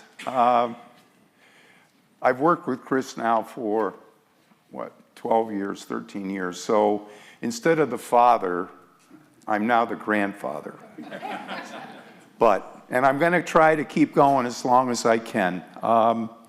Drawing on a couple of the previous presentations this morning, Allison and Jennifer, there were some key words and phrases that they mentioned. Monitoring was one of them, and when you put the road salt down, it disappears was the other. Because that really ties into what our whole presentation is about. We're covering a period of 55 years of monitoring that has really led us to answer some questions about what's happened. And part of the objective here was to determine what happens when road salt is put down. Because she's right, it does disappear, but it doesn't stop working. It gets into the soil and it causes certain interactions. And that's what you're going to hear about today. And I know there are a lot of people in here that are not necessarily, have a big background in science, but it's the monitoring that really tells us in the long term whether or not what we're doing is working. Because what we're doing here is keeping track of water quality, and that's what tells you whether or not this salt reduction program has been effective. So basically, we're going to talk about a manuscript that we recently submitted for review, The Chemical Evolution of Tributaries to Lake George, 1970 to 2024, Recovery from Acidic Atmospheric Deposition and the Impact of Road Salt. And this presentation involves the three of us, myself, Steve Norton, Jack Cosby, a brief summary of their credentials. But I would also be remiss if I didn't mention Chris, who I've worked with for all these years, and who I respect for his effort and the fact that he was key starting this whole program 10 years ago. So thank you, Chris.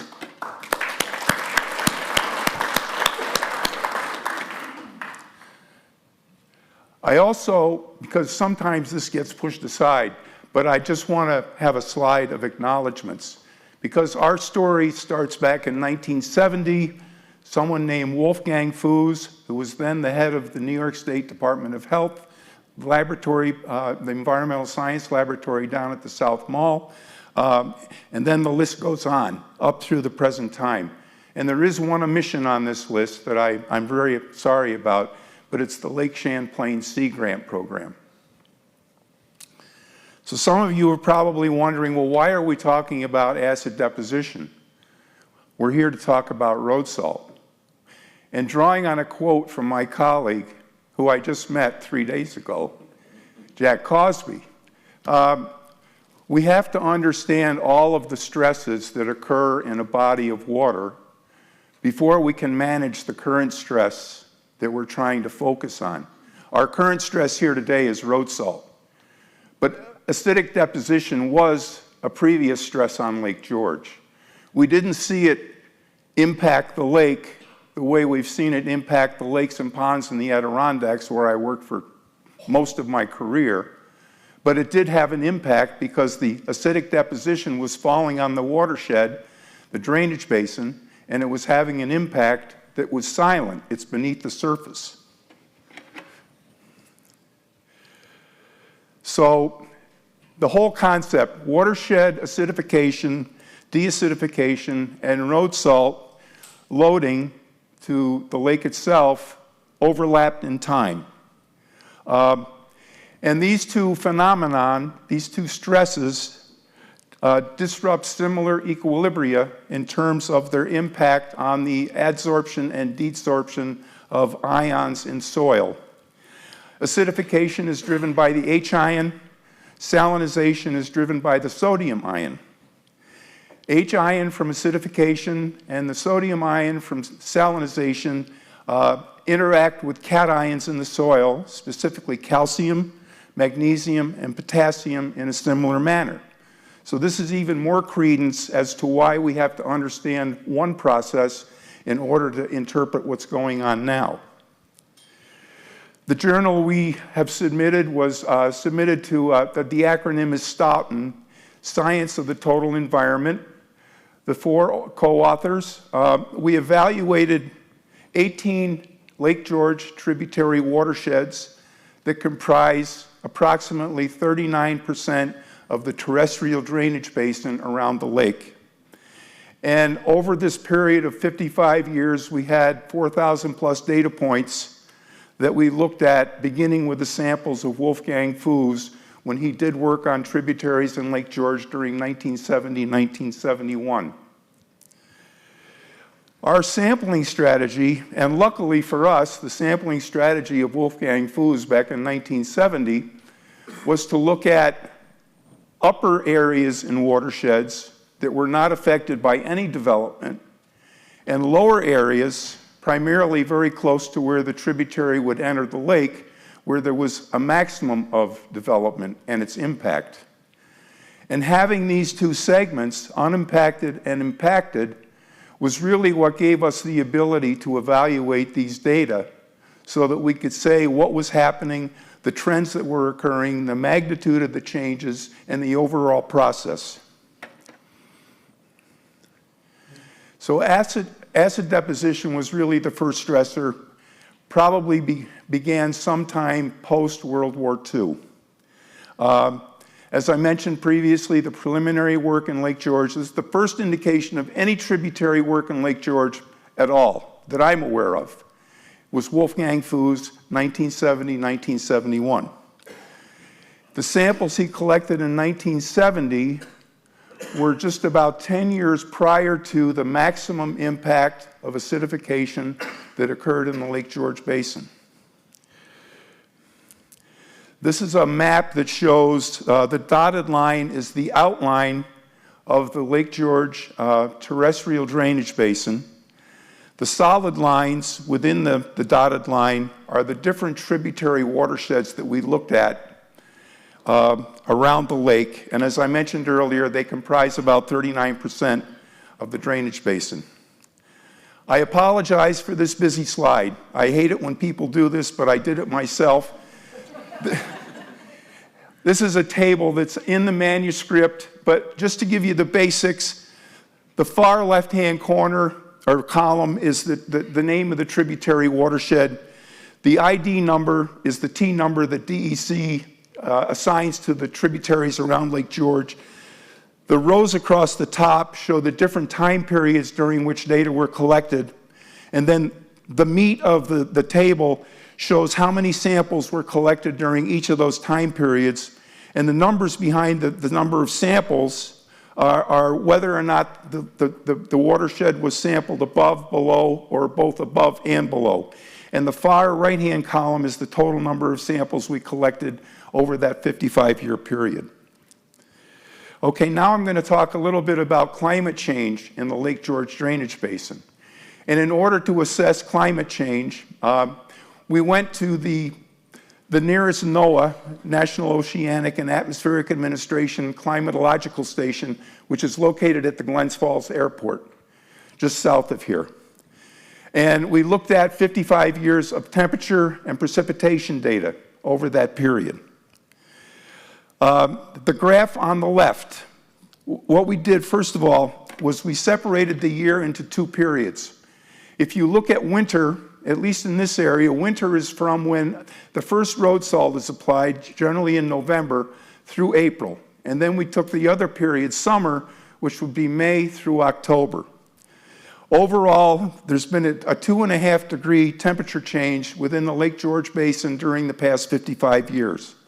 The summer temperature is increased by 1.5 degrees, and the winter temperature is increased by almost 3.5 degrees. This is the precipitation data, a lot more scattered, but it does give us a trend line, and the data are real. The annual mean precipitation in this area has increased by 0.6 of an inch. The summer mean precipitation has increased by 2 inches, and the winter mean precipitation has decreased by about 1.5 inches. And these data are real. And they may not directly apply to Lake George per se, because the basin is separated from the airport, but it's the closest record of data that we had to analyze for that length of time. So now I'm going to introduce my colleague, Steve Norton.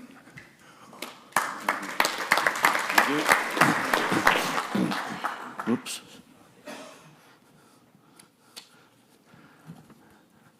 I was apparently introduced by a previous speaker who said white hair. Well, I personify that. I've known Jim for about 12 years, I think, and I think that he deserves a round of applause, because it was he that personally or directed the collection of these 4,335 samples, and much of it by himself, which is now against OSHA rules and so on, but I applaud Jim for his love of... I'm the data guy, and I will be followed by Jack Cosby, who is the model guy. Last winter, I went out on my brick patio and I collected a few grains of road salt.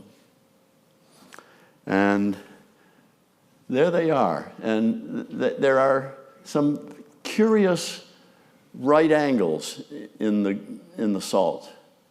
And that's going to be very important in the sense of the solubility of that particular mineral, which is, we call it, as a geologist, which I am, halite, sodium chloride.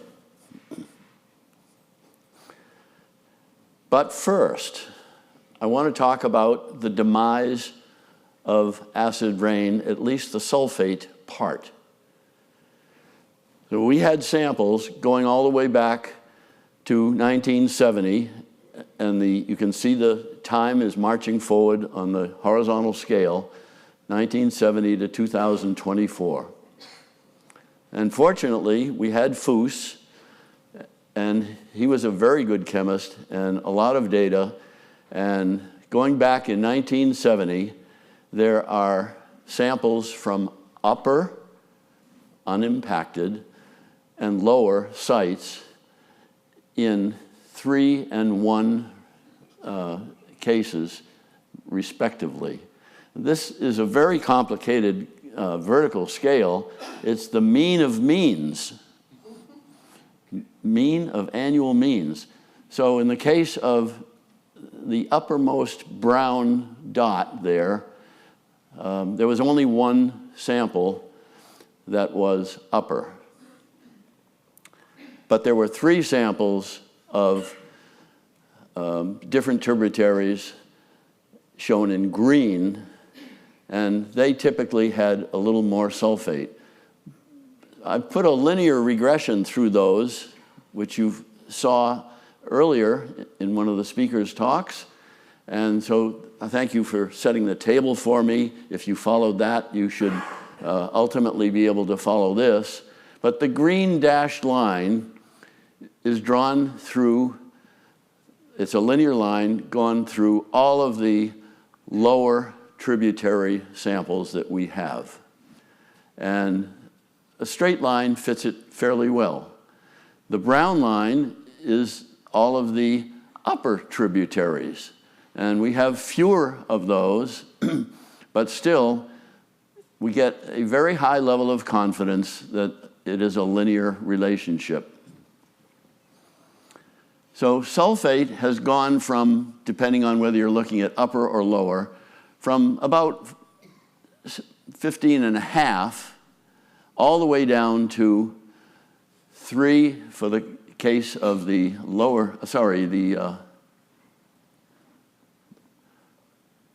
the upper tributaries, and the green is about 4.5 for the lower tributaries. That is what is coming out of the soil, because as you will see in the next slide, the amount that's coming from the atmosphere now is trivial. Trivial. Acid rain has gone away. The pH has gone from the mid-4s around here to about 5.5. And if you know about pH, you don't want your soils to be too acidic in your gardens, but the forests don't like that either. There just happened to be 3 precipitation stations that are located in close proximity, really, to Lake George. One of them is shown in red, which is Bennington. One is green, Huntington Forest, and Piseco Lake, which is sort of west of here. They're all within about 40 to 50 miles of Lake George. And so I've plotted them on the lower part down here, and for the people on the left-hand side, this is Piseco Lake in yellow, and Bennington in red, and Huntington in green. And I put linear regressions through those. And I left the upper tributary graphic, which is brown or orange, on the same graphic. So you can see that there is more sulfate coming out of the soils, as determined by the vertical scale there, the concentration of sulfate. There's more sulfate coming out of the soils than we have coming from the atmosphere. And this has been true ever since about 1980, when emissions reached their peak for sulfate emissions from burning of coal and gas, and actually not gas, but other fossil fuels such as petroleum, and then the smelting, of course, which has occurred in our country. So, more sulfate coming from the soil than coming from the atmosphere. The outlet of Lake George is shown in purple. And so the upper tributaries lag behind. Lake George itself, the outlet up in Ticonderoga, that lags by about 10 years, 8 to 10 years. That just happens to be very close to the half-life of water in Lake George. So that makes sense. But what doesn't make sense until you understand it is, why do we have this business of much more sulfate dissolved in the waters of Lake George than is coming from the atmosphere? I put some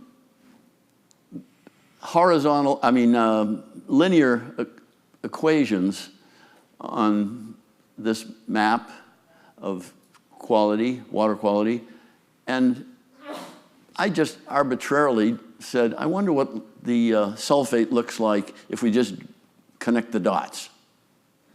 And it doesn't look quite the same as a linear regression, but still, you can see that you start up high and you end up very low in the upper tributaries. And the outlet is still the same, and the atmospheric deposition is shown by the red, green, and yellow. Well,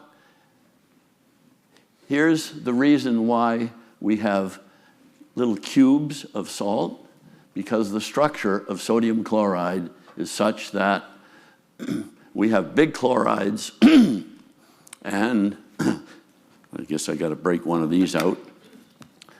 Big chlorides, which are negatively charged, and little tiny sodiums, which are positively charged. Something that's in solution, if it has a negative or positive charge, it's called an ion.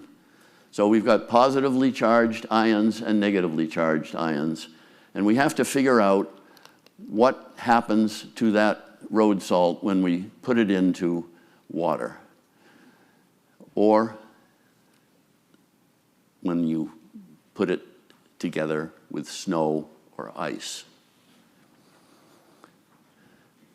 On the upper left-hand part of the screen, we have the word solubility. That's how much can dissolve.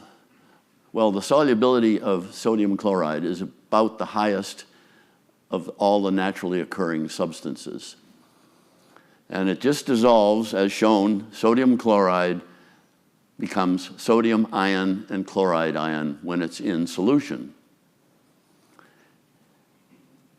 There's also a term, speciation, and water can speciate into, as shown by that equation, hydrogen ion and hydroxyl ion.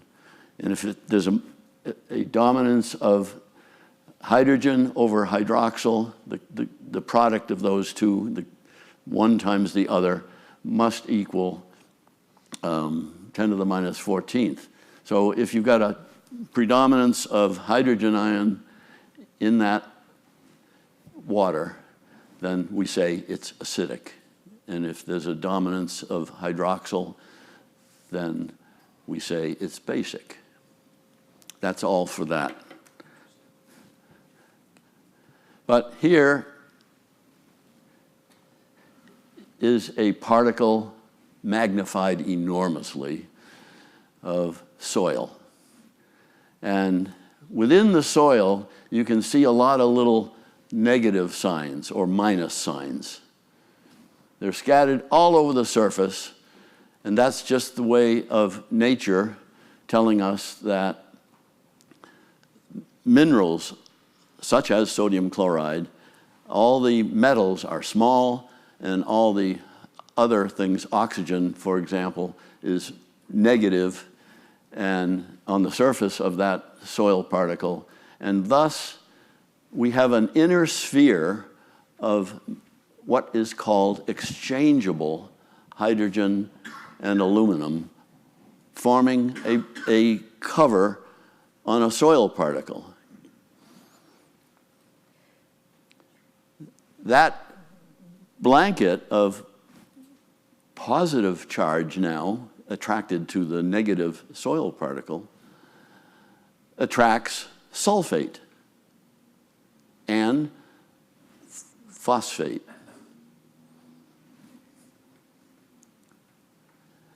That is the sulfate that's coming off the soil.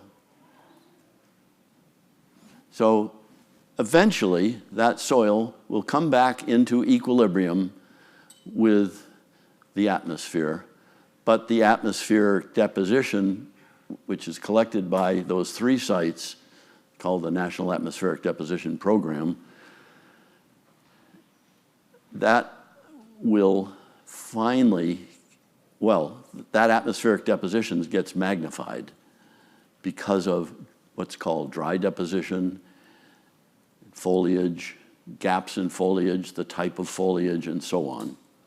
So that what comes out of the soil will always exceed what comes in from the atmosphere, but it still may decline a little bit more. So if we flood that soil particle with sodium, the sodium will kick off aluminum, hydrogen, and so on, and in so doing, that sulfate will come off. So it's a continuous process, and I liken it to a bank account. How many people here have bank accounts? Yeah, we all do. And we know that if we always put in the same amount every month, that eventually we get into some sort of an equilibrium, because you don't want to do deficit spending. You don't want to just accumulate a lot of money in the bank account. And so you come to a situation which we call equilibrium. That gets disturbed by the sodium. So the bank account starts to be lost. And the first thing that is lost, not shown in this slide, because the soil pH is higher, is calcium. And the second thing that comes off with salt is sodium, and the third thing that comes off in excess is potassium. So you can break the bank if you overspend. And that's what we have done. And we've heard about various examples in this state and out of state.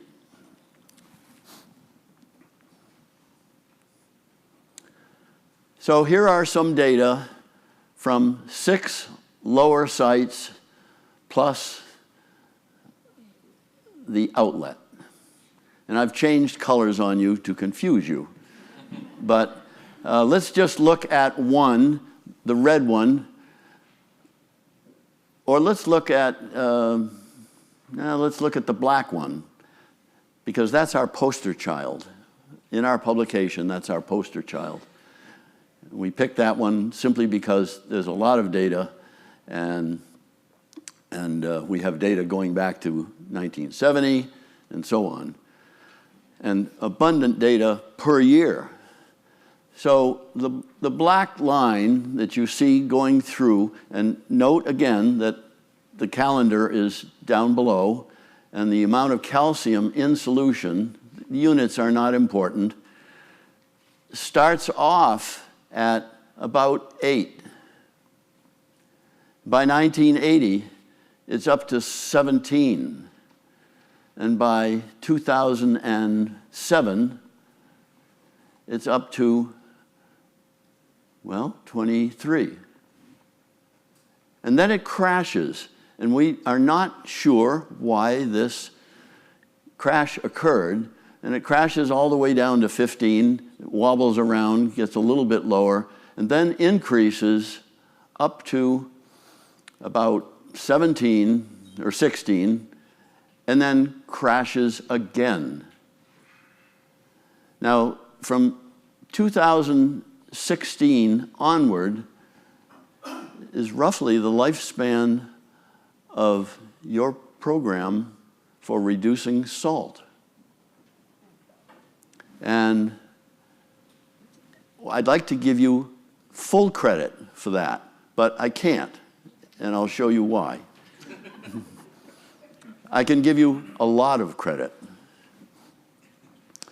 So it goes down and down and down so that in 1924 or 23, it is actually less than what we had in 1970.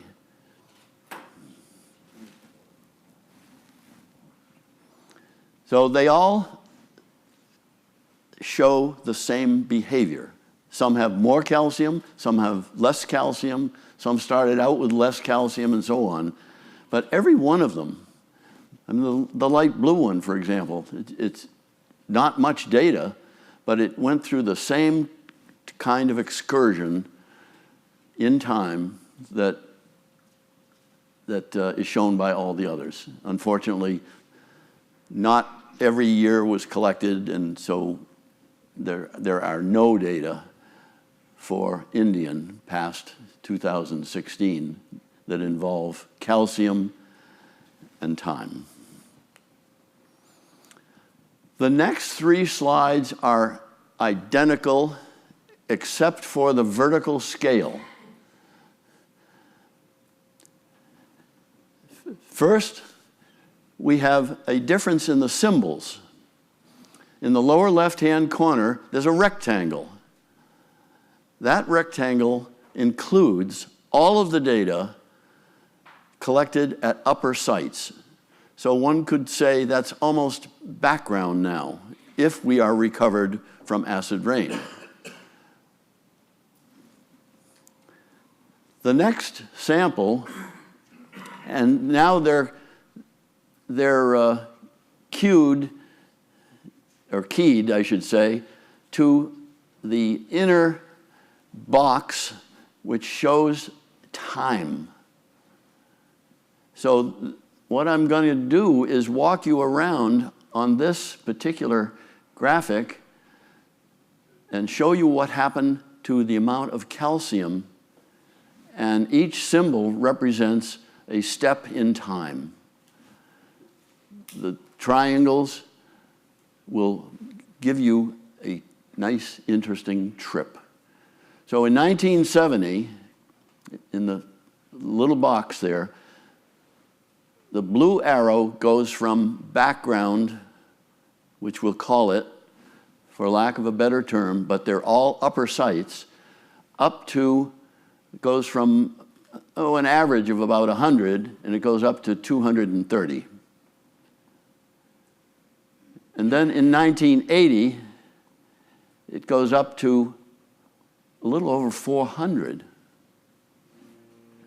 And then it dips a little bit, and then it climbs again back to 400, and then it does a loop. What we call this is a positive hysteresis, or a clockwise hysteresis, and by 2019, it was the pink with the blue perimeter, and then it jogged a little bit back up to the green symbol, and then it crashed, and it sort of circulated around that red dot with the black rim. I guess it's a blue rim here. So that is getting very close to background. And another point that I want to share with you is that the second triangle, the blue one, which is 1980, the sodium in that was about 700, a little over 700. And even though the sodium went up, what happened to the calcium? It fluttered a little bit, but it didn't respond very much to the massive increase in sodium. The bank was broken. And then when we went through, or you went through, a chloride decline or a sodium decline, the return trip was, I mean, I can only point over here. When we get down to 700, there's been an 82% reduction from the bank for the same 700 micromoles of sodium per liter. Again, units don't matter, but you can see it graphically that there is a great long journey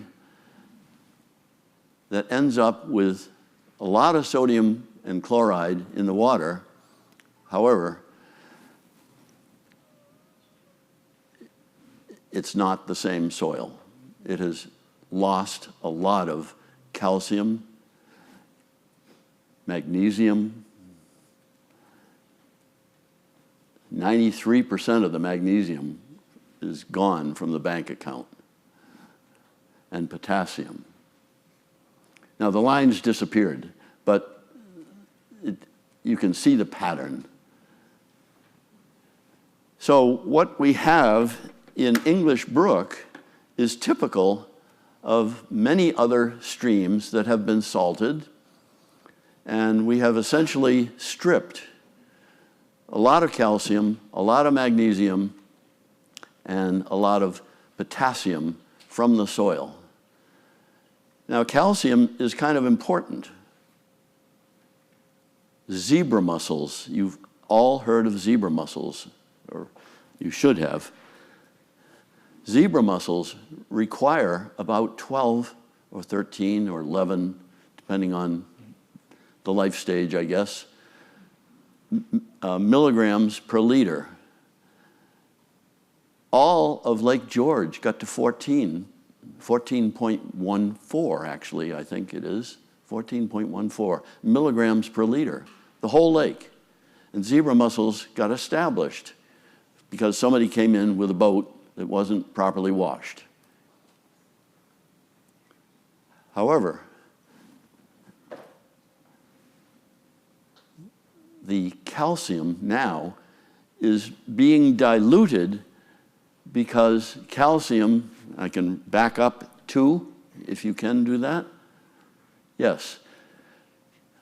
The calcium is now, that is being discharged from all of these salted streams, is diluting Lake George. Diluting Lake George. So calcium and magnesium and potassium in Lake George are being diluted. It's kind of an amazing thing. The bank is broken. There's very little exchangeable, desorbable calcium, magnesium, and potassium left in the soil. And when we get down to weathering rates, which Jack can talk about a little bit, how much is normally released by the watershed for calcium, magnesium, and potassium, we will find that it's going to take a long time, perhaps decades, for Lake George to recover, but it's headed in the right direction now. The calcium is down to 11 about 11 milligrams per liter, which means that only certain streams that have high calcium will be able to supply enough calcium for zebra mussels and Asian clams and a few other species.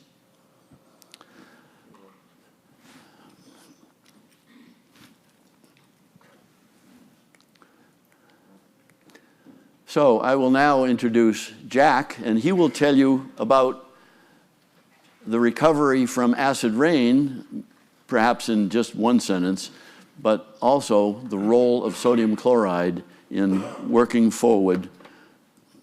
There you go. Thank you.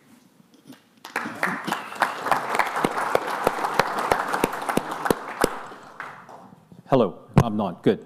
Yeah, so anyway, next steps. We've got this fantastic data set, 50 years worth of data. There's a lot of stresses on Lake George during that 50 years, and another one developing besides road salt, which is climate change. What are we going to do with these data right now? And basically, this is about our plans on doing some modeling work.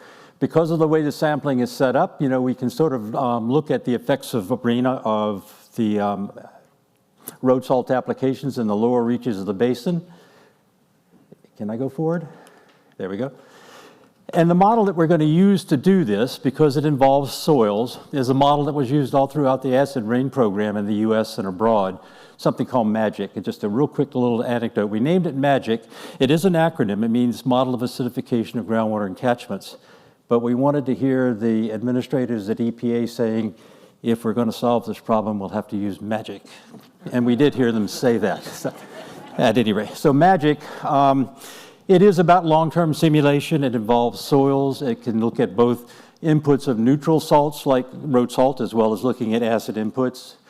Real quickly, it looks at all the aspects of what go on in an upland ecosystem, atmospheric deposition, road salt, how climate change affects those inputs in terms of storm frequency, in terms of water quality.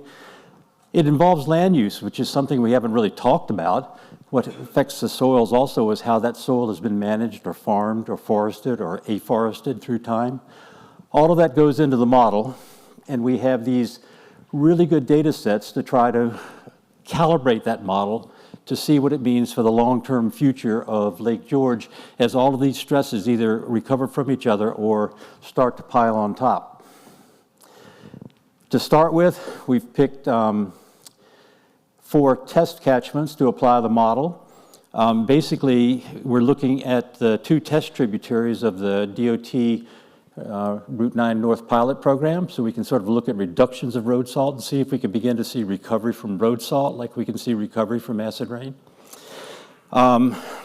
We also are looking at a long-term tributary, Finkelbrook, which is one of the, there's so much complicated land use, development. We're going to use that as one of our other sort of experimental sites to see what other aspects of chemistry we might be missing. And here's just a couple of real quick slides just before we finish up.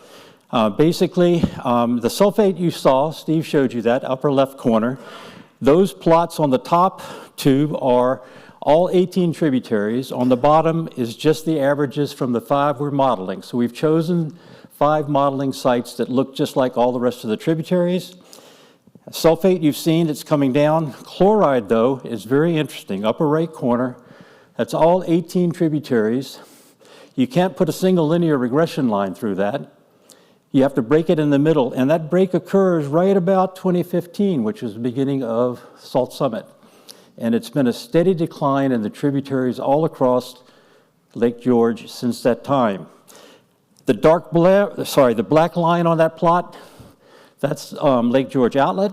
So the tributaries are coming down. We see effects of what's going on. It hasn't shown up in the lake yet because the lake has a long turnover time itself, but we're getting there, as people have said. One quick last slide, and here's where the complex situation comes in. If we look at sodium, we see sodium follows the same trajectory as chloride. So it is a road salt effect that's happening in there. As Steve pointed out, calcium has responded in a similar manner. And this is potentially one of the unexpected consequences. Road salt itself affects sodium, affects chloride, but it also affects other things that have ecological importance in the lake, like calcium. And the unexpected benefit could be either good or bad. In the sense if calcium is coming down, that makes it harder for zebra mussels to survive. That's an unexpected benefit of road salt reduction, in addition to human health benefits and all the others that we've talked about. So this is why we want a model to feed into the Great Lake George models that are already in place, all the hydrodynamics and circulation, what we know about what's going on. We provide this chemical input from the soils and trying to put this all together. So, Jim, I'm going to call you up real quick. We're going to use these models to do some scenarios.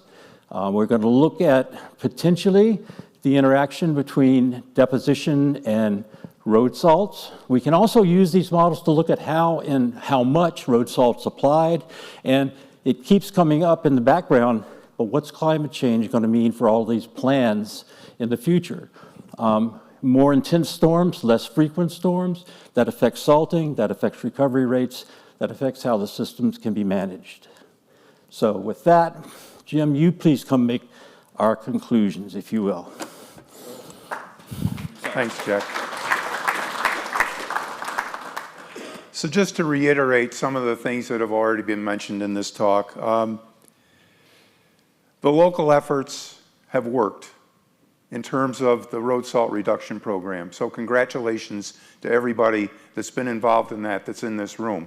Thank you. Along with that, we also are seeing climate change. Sometimes that's not so good. The weather has become a lot less unpredictable. But the good thing is, in terms of the warming and the precipitation reduction, we're having to apply less road salt as a result of that. Continuing these best management practices will mean likely that we'll continue to see reductions in the cation concentrations that are in Lake George. They're currently being reduced and diluted. That should continue. As Jack mentioned, Steve mentioned, we're not able to predict when full recovery could occur, but that's why we're using the MAGIC model and the data that we've got to try and determine that over the long term. The lowered calcium, again, as Steve mentioned, zebra mussels, some other invasives like Asian clams. The populations have probably become reduced lake-wide because of the reductions in calcium in the lake. They still have refugia at the outlets of certain tributaries where the calcium concentrations are high enough, but certainly in terms of a lake-wide basis, they've become reduced to a great extent. And also, we just want to conclude by saying that, this involved a lot of different studies, many of which I was involved in, that involved stormwater runoff around certain developed areas in Lake George. We're just glad that we were able to use all of these data in one spot to make this evaluation and show in this room today how successful the road salt reduction program has been. Thank you. And right now, we will make a quick transition, and we want to take a look at, as we said, we always have our science to solutions model, and I'd like to invite Phil Sexton, my partner in crime up here, to help us walk through. So, we've used for a number of years, and it's ironic that road salt is the acid rain of our time. So I just think that tied it together. And it was one of the sayings that led to the Lake George Road Salt Reduction Initiative. And now we want to use that model and take it to the solution side. As we said, our science to solutions approach here in Lake George. So we heard about all the road salt that gets applied in New York State, 1.2 million tons of road salt through the New York State DOT. That is just DOT. That doesn't include all the private as well as the municipal. So we know that there's a lot of road salt being put down. We heard through the presentations over the years and even earlier the impacts that this can have. Salinization of waters, surface waters, groundwaters, the change in ecology, how it can even change the limnological patterns that naturally occur in lakes. Lakes cannot turn over. Brendan It did some great work up in Mirror Lake about that. The infrastructure, the impacts to drinking water, all the concerns that can happen. We worked with the Adirondack Watershed Institute.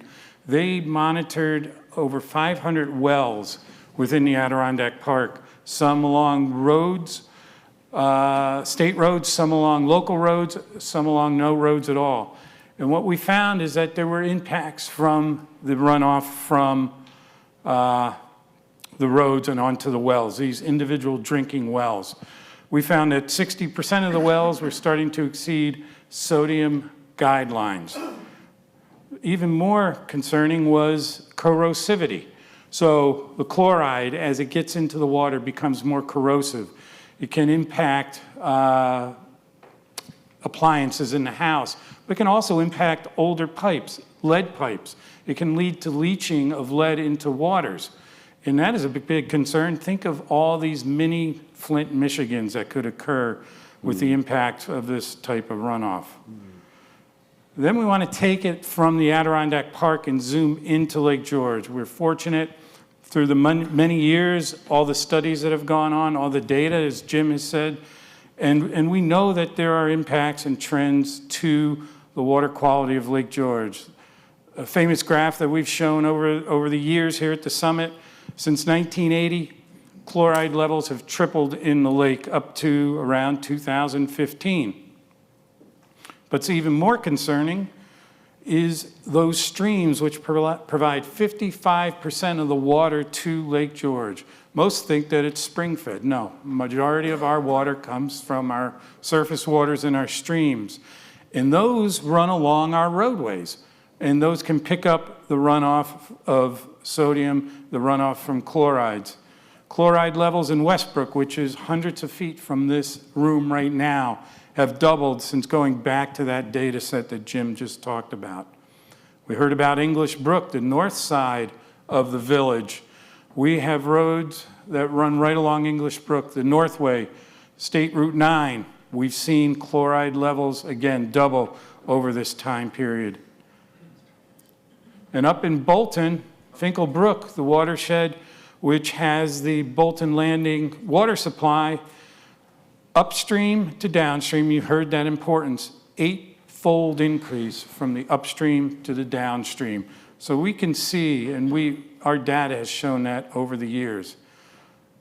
So we have 8 local governments, we have 3 counties, and we have New York State DOT that are responsible for winter maintenance of our roadways. And we saw that problem. So again, our science to solutions. We have the science. What were we going to do about a solution? So that's when back in 2015, as we started the program today, we met with our municipal partners, we met with the businesses, we met with the highway superintendents, and we decided through the Lake George Partnership, which actually was started, again, ironically, Stop Aquatic Invasives Entering Lake George, we addressed that. But let's take that model on addressing invasives and apply that to our next issue of road salt. We put together an MOU, Memorandum of Understanding, that all 8 municipalities around the basin signed. And we committed to bringing in better equipment for our highway departments. We know they work hard. Difficult conditions. We agreed to bring in experts. We got one right here to my left. And we were going to work with them. We agreed to seek more funding so that we could get better equipment. We agreed to get trainings. We agreed to calibrate. We agreed to help them learn better. And we also agreed to host an annual SALT Summit so we could help them. This MOU was adopted unanimously by every town in the basin in 2015. And that really was the start of our Lake George Road Salt Reduction Initiative. And right now I'll turn it over to Phil, and he can talk to us a bit more about this. Phil? Okay, thank you, sir.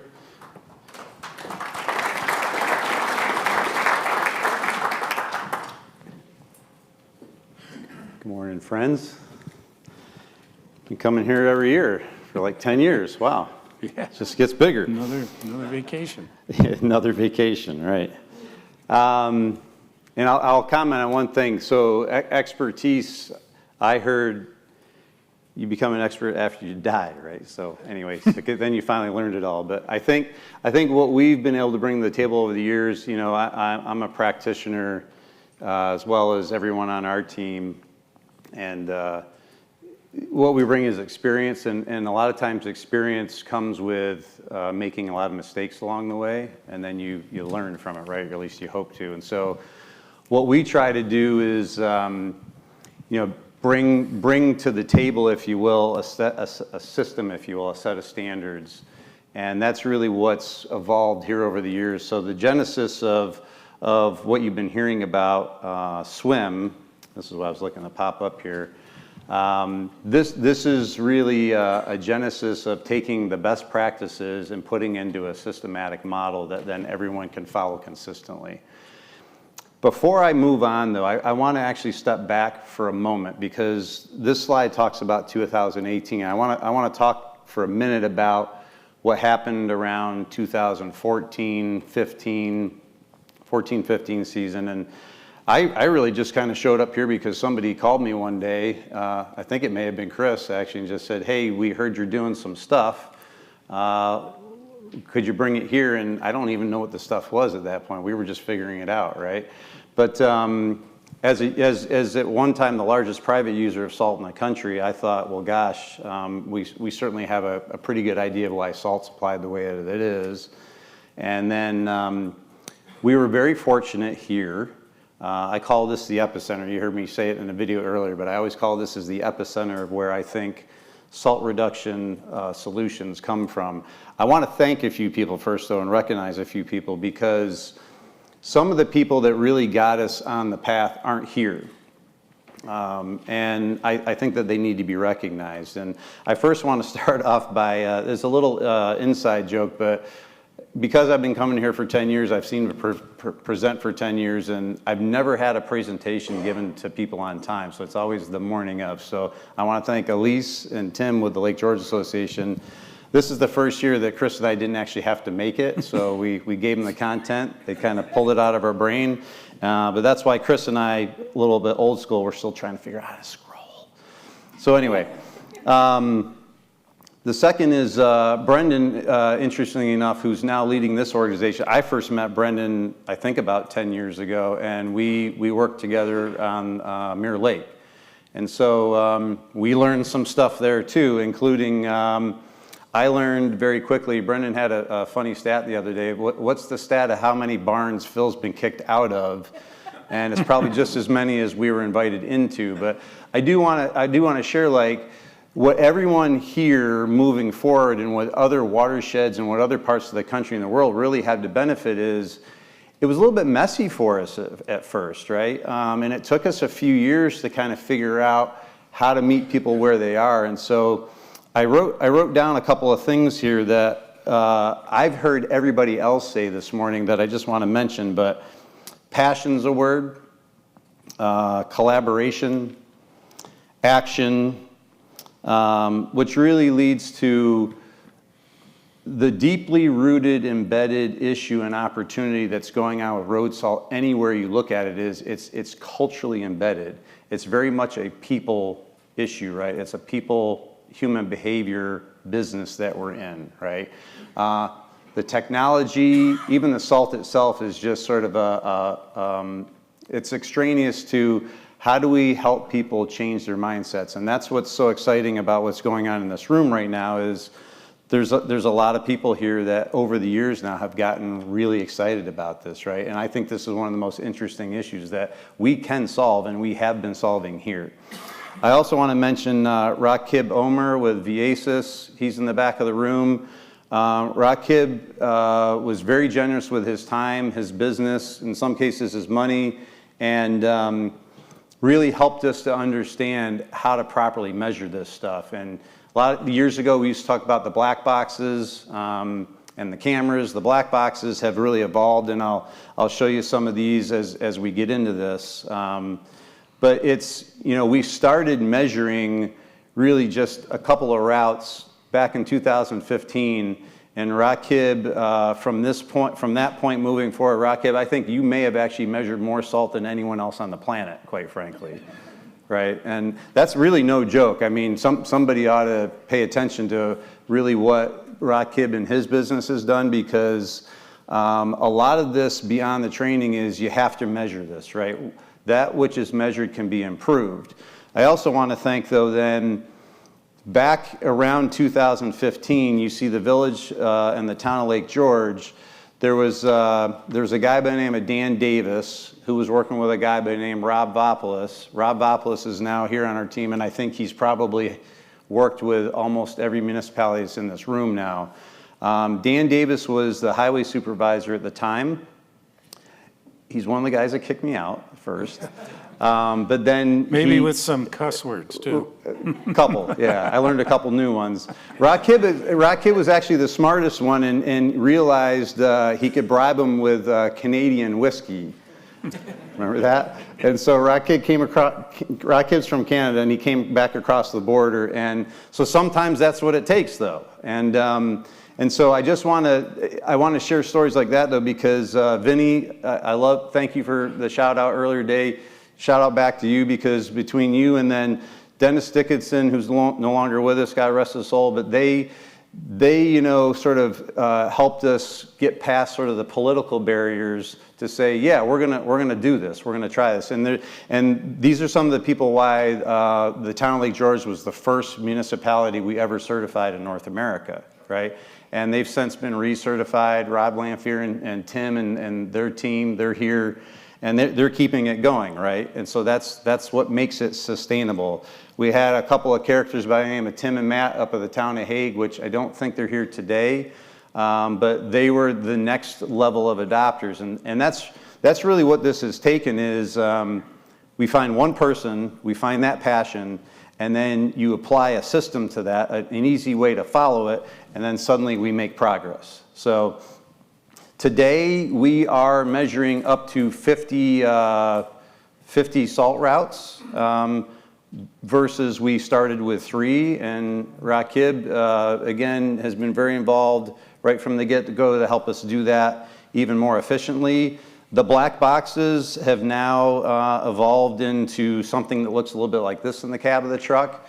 The black boxes years ago, Rakib, I remember the day that we looked at each other, it's like, oh, we can't rely on a human being to turn this thing on. So now we've got to figure out how to make this different, remember? And really what's important about what you see on this screen now is calibration, which I'm going to get into. That's sort of could be a very difficult process. And so not only has the technology evolved along with the process, but it's allowing people to calibrate even much more easily, which is probably from our experience, it's potentially the #1 best practice, if you want to call it that, that's simple enough for everyone to use that you don't need a lot of technology. Allie mentioned that slide earlier from the guy that said, hey, you don't need all this fancy stuff. It's true. The fancy stuff does actually help you do it quite a bit easier as well. The other thing that we look at is these road weather information systems. And again, these are 2 technologies that Rakib and his company invented, quite frankly, over the years and have evolved. What we're looking at here is we're measuring level of service. This has been a very helpful tool for us over the years, both in helping you guys that used to go out there and scout your roads physically. You can now actually look at this from your phone, from your laptop, from wherever. You can get up at 3 in the morning and not necessarily have to jump in your truck and go out and look. Now you can see this. It's a great scouting tool. The way that we utilize it is both in sort of like play-by-play, so we can see what's happening during the storm. We can also, however, use this as a very effective training tool after a storm event to say, okay, now let's look back. Let's look at weather conditions. We can see surface temperature and air temperature. Surface temperature actually being the more important measure that we need to look at for road salt use. And then in some ways we're able to convince, because there was a time not that long ago, I'd say 5 or less years ago, when brine was still this idea of, I heard that doesn't work. I heard that brine doesn't work.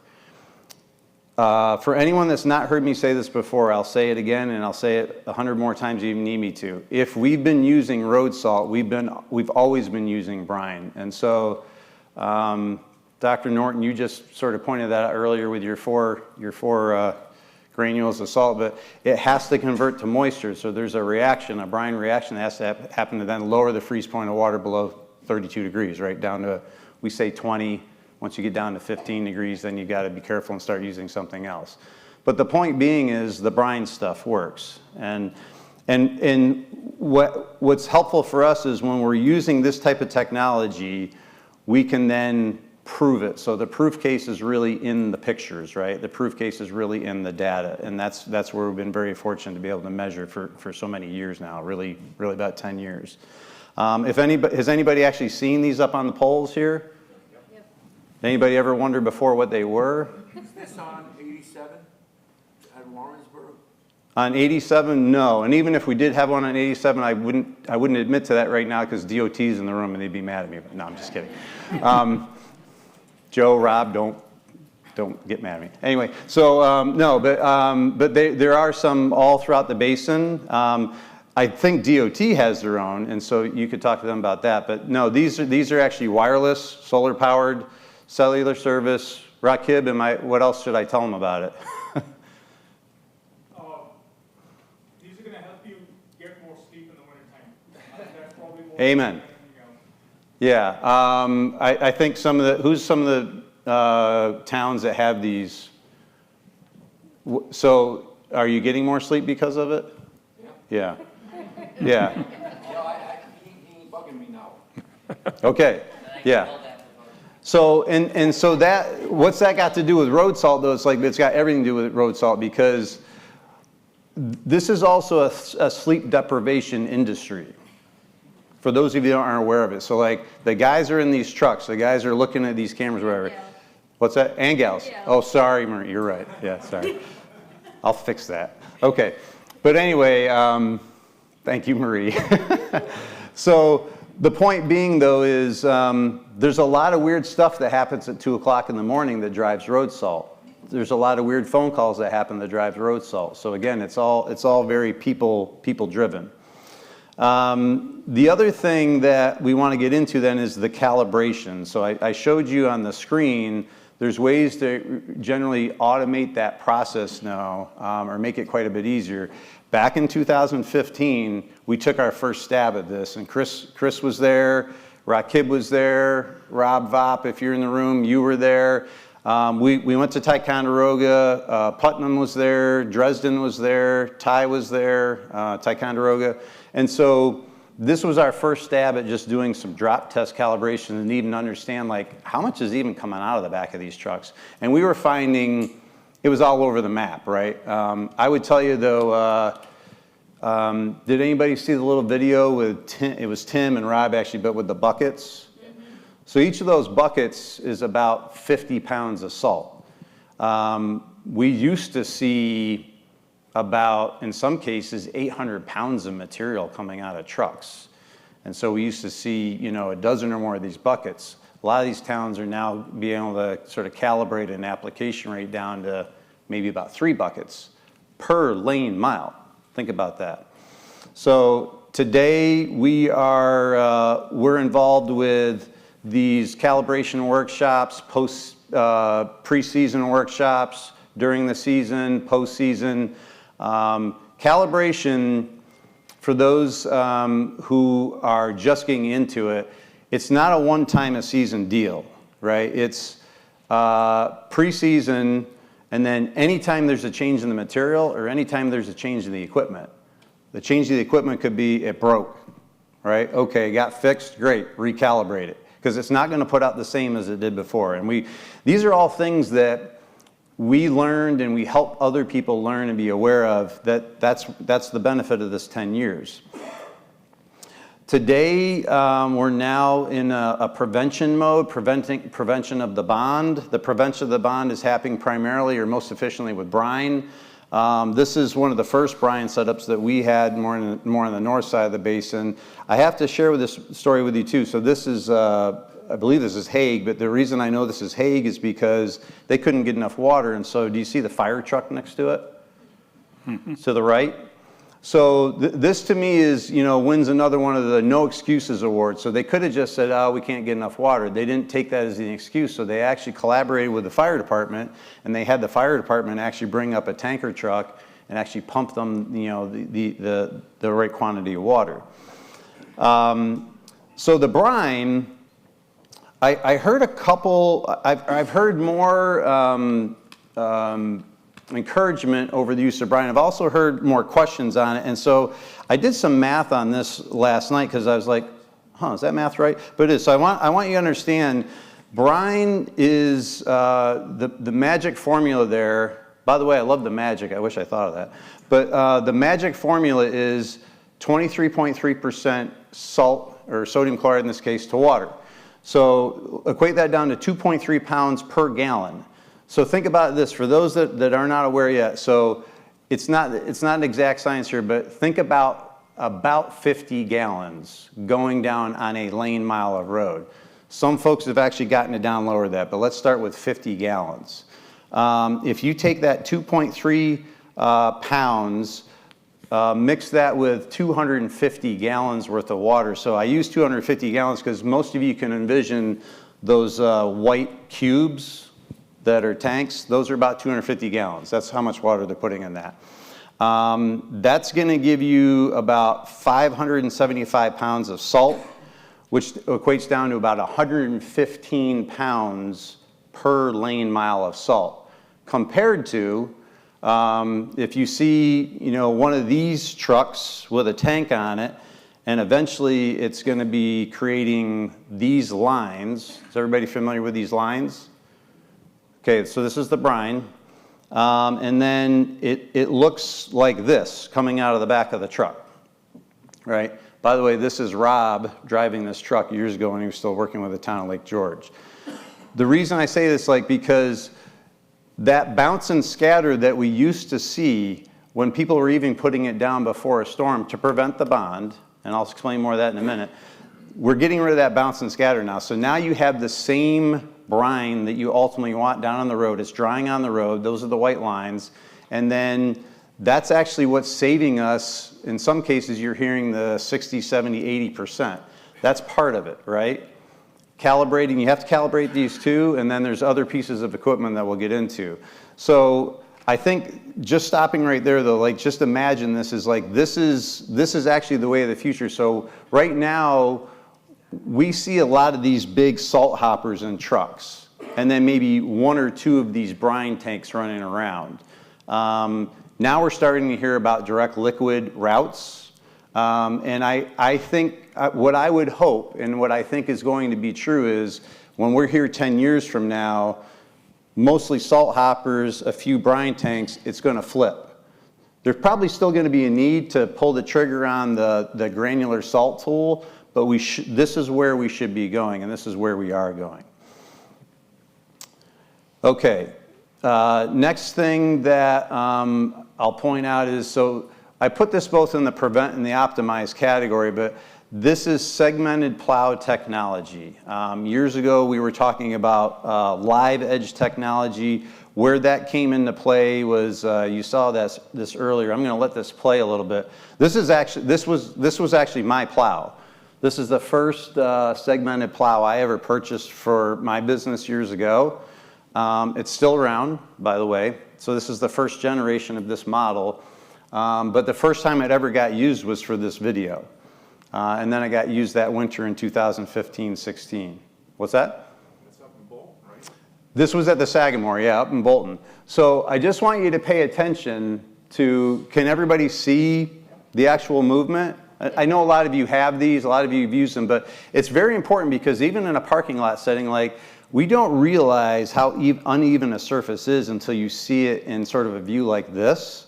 And so the name of the game is getting as much of that accumulation off the surface, right? And so this took a lot of convincing over the years. So I actually am gonna give a shout out to Metal Plus because 2015, 16, really 2015, 18, They took it upon themselves, smart move, but they took it upon themselves to bring some of these plows into the market, no strings attached, and just said, you tell us where to put them, and people can use them for the season. Not one of these one-time demo deals like they put their money where their mouth is and they let people have it for the season. Who has some of these plows now? And they allowed us to become a wholesaler. Oh, for good a point. period of time Yeah. as well. So you're getting a deal here, right? So, okay. So, so that's another important step. This is Tim from Hague. We're getting in now what we call the analysis phase, and this is where the sustainability of this whole initiative comes into play, because we've now evolved with those that are swim certified and those that have actually remained in this program, if you will. We're now at a point where they're analyzing their own data. Not only they're collecting their own data, they've learned how to analyze it over the years through training, and they're actually putting themselves through, a type of improvement phase. Rakib, again, I'll just point out, he's at the head of the table. Rakib, I don't know how many of these meetings we did, but it was a lot of them, right? And so this took a lot of patience and time. And so again, this is why I say a lot of you all moving forward can be the beneficiaries of us trying to figure this out over the years. And so this was literally barn by barn, shop by shop. In this case, this was the LGA conference room, but we'd either invite people in or we'd go to their shops and look at their data and then help them assess, so what are we looking at here? To the point now that they're looking at this from a, Wayne, I'm looking at you guys in Edinburgh, but you're looking at this forecast by forecast now and making decisions before a storm. Is that fair to say? Yeah.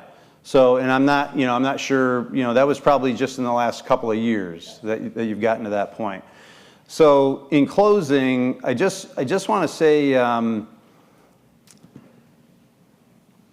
there's really sort of this, you heard me in a video earlier, I said this last year, but I need to say it again, and I kind of get a little choked up about it, but like, I never anticipated that this problem would create this much community and this much collaboration, right? But that's sort of the key, and that's really, I think, the biggest takeaway for me from this model is, again, it goes back to people, right?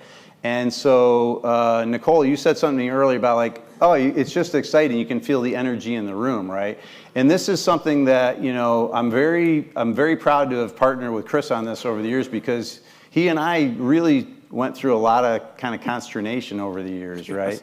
And we had some other folks like Mayor Blaze, who was the the village mayor at the time.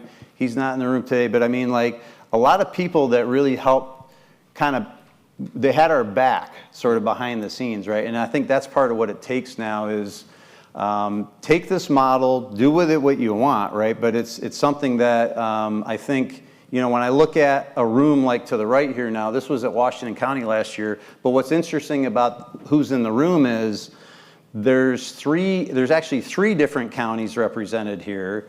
At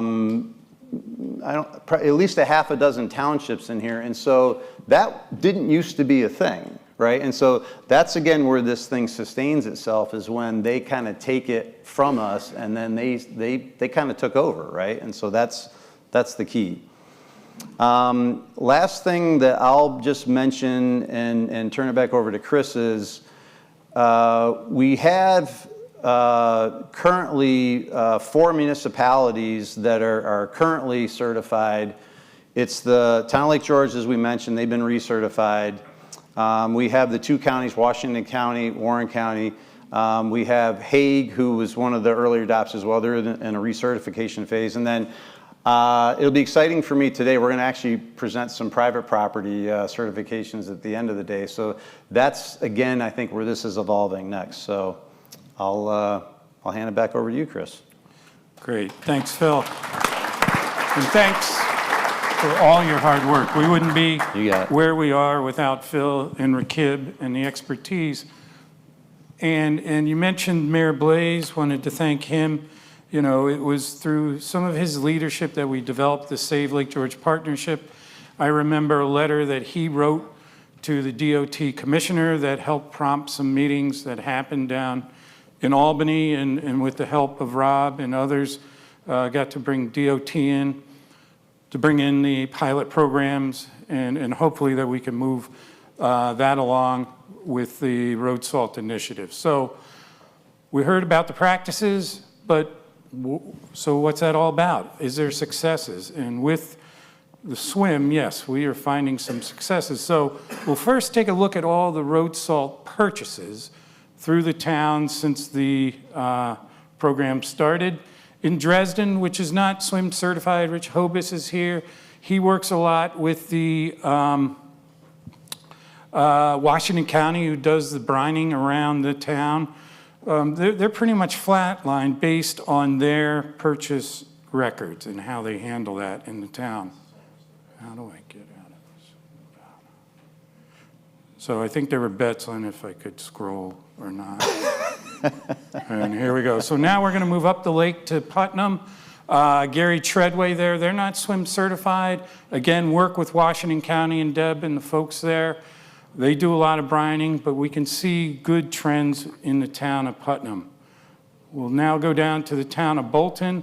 Again, they're in the discovery phase. They are the first entering this. We met with them earlier this year, met with their planning department, hopefully getting some grants and bring them aboard so that they can join the program. Because we heard about the eightfold increase in Finkel Brook, which is in the town of Bolton. The town of Queensbury, John Strow has been a big supporter, supervisor. They've had some leadership changes over the years. We've met with them a couple times. They've come back aboard.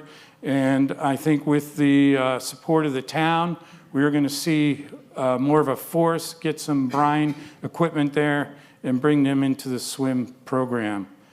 Down to the village of Lake George, now with Mayor Perry. Last year, we provided a grant to them. They now have a brine applicator for the sidewalks. That's a lot of square footage in the town that can reduce road salt application.